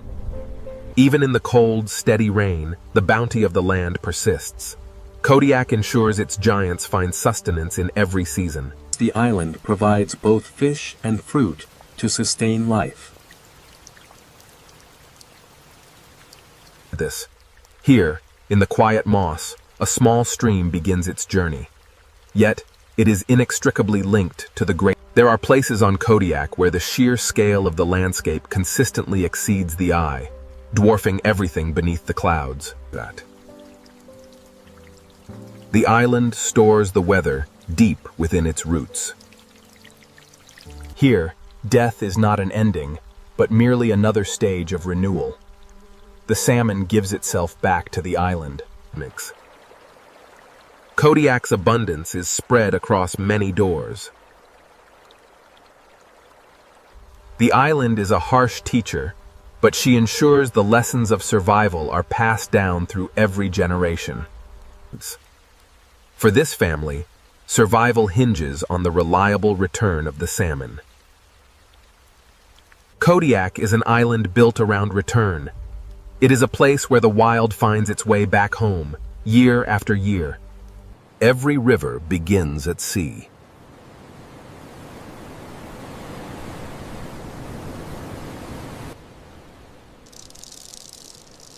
The coast is not a border, but a pulse. They say nothing stays fixed for long on Kodiak. The land itself is constantly reshaped by the restless ocean. Every scavenger belongs to the same feeding web. The island's economy is absolute. Here on the shoreline, the gulls and ravens ensure that the sea wastes nothing. The bear is a traveler, constantly moving between the island's feeding zones. Leaving the beach, he returns to the shelter of the river valley. It is here, in these waters, that predator and prey share the exact same route.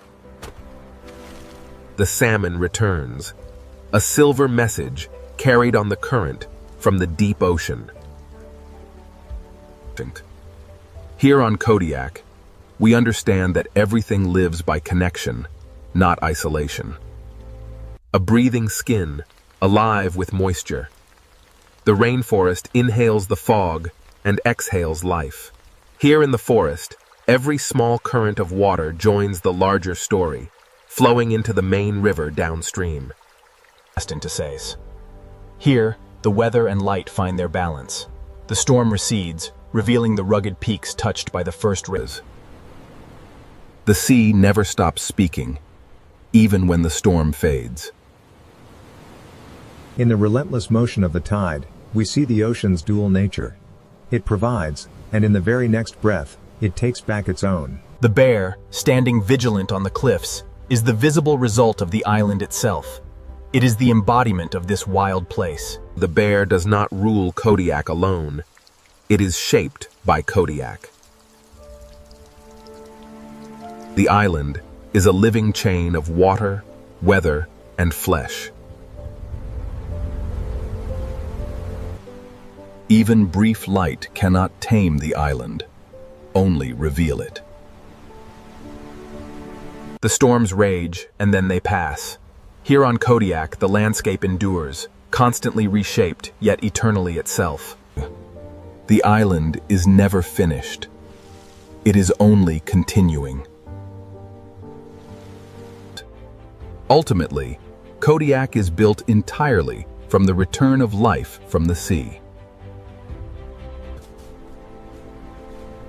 Wilderness here is not absence, but a living relationship. Kodiak is not simply an island that has bears, but an island built around the return of life, a wild kingdom that still speaks through rain, surf, and silence. Siberia is a place where nature does not follow human rules, but writes its own. As in Siberia, survival begins long before movement begins, because the land itself decides what is possible. Every footprint is a story, and every story in Siberia is written in cold, distance, and time. A powerful season, cold enough to freeze rivers into silence. Yet the smallest blades of grass find a way to endure. The forest is not just a backdrop in Siberia. It is the system that determines where life can hide, feed, and survive. In Siberia, animals rarely waste energy, because the cost of a mistake is always higher in winter. That even water in Siberia must obey the season, slowing down until it becomes a locked, glassy mirror. Siberia is a continent-sized test of endurance, where every living creature must calculate calories, shelter, and timing. The bear does not merely live through Siberia. It reads the year, season by season. That in spring, the bear emerges from winter, carrying the memory of all the energy it stored before the cold closed in. Survival here often begins with scent, patience, and the ability to find what winter tried to bury. Early in the year, the bear is not hunting glory. It is rebuilding strength. In Siberia, every season offers a different challenge, and the bear must adapt to all of them. Siberia's summer is brief, but for the creatures that live here, it is the most valuable time of all. That the bear must eat heavily, because in Siberia fat is not weight alone. It is time stored inside the body. For the bear, the landscape is a changing menu. From the sweetness of berries, it shifts its focus to the silver flash of fish, moving. Autumn is the urgent season, when every creature must prepare before the land closes once more. The bear must become heavy enough to survive the time when the forest gives almost nothing back. The hibernation is not escape, but strategy, a deliberate answer to a world that no longer rewards movement. When the land becomes too expensive to cross, the bear obeys Siberia's oldest rule: do not waste life on what winter cannot return. Hunters of distance, reading snow, wind, and movement like an open map. And the pack survives not through raw speed alone, but through shared effort and the refusal to waste strength. In Siberia, deep snow punishes impatience, and cold punishes failure. That the wind is not empty in this land. It carries information, danger, and opportunity. Wolves do not hunt blindly. They search for weakness, timing, and the smallest advantage. A hunt in Siberia is never simple domination. It is negotiation with distance. The Eurasian lynx, a predator of silence, closeness, and restraint. That the lynx does not need a pack because it survives by becoming nearly invisible. In Siberia, patience is not passive. It is a weapon.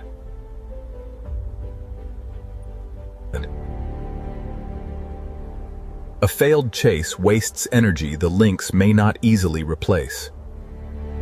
Beyond the forest lies a different Siberia, one where survival belongs to movement across emptiness.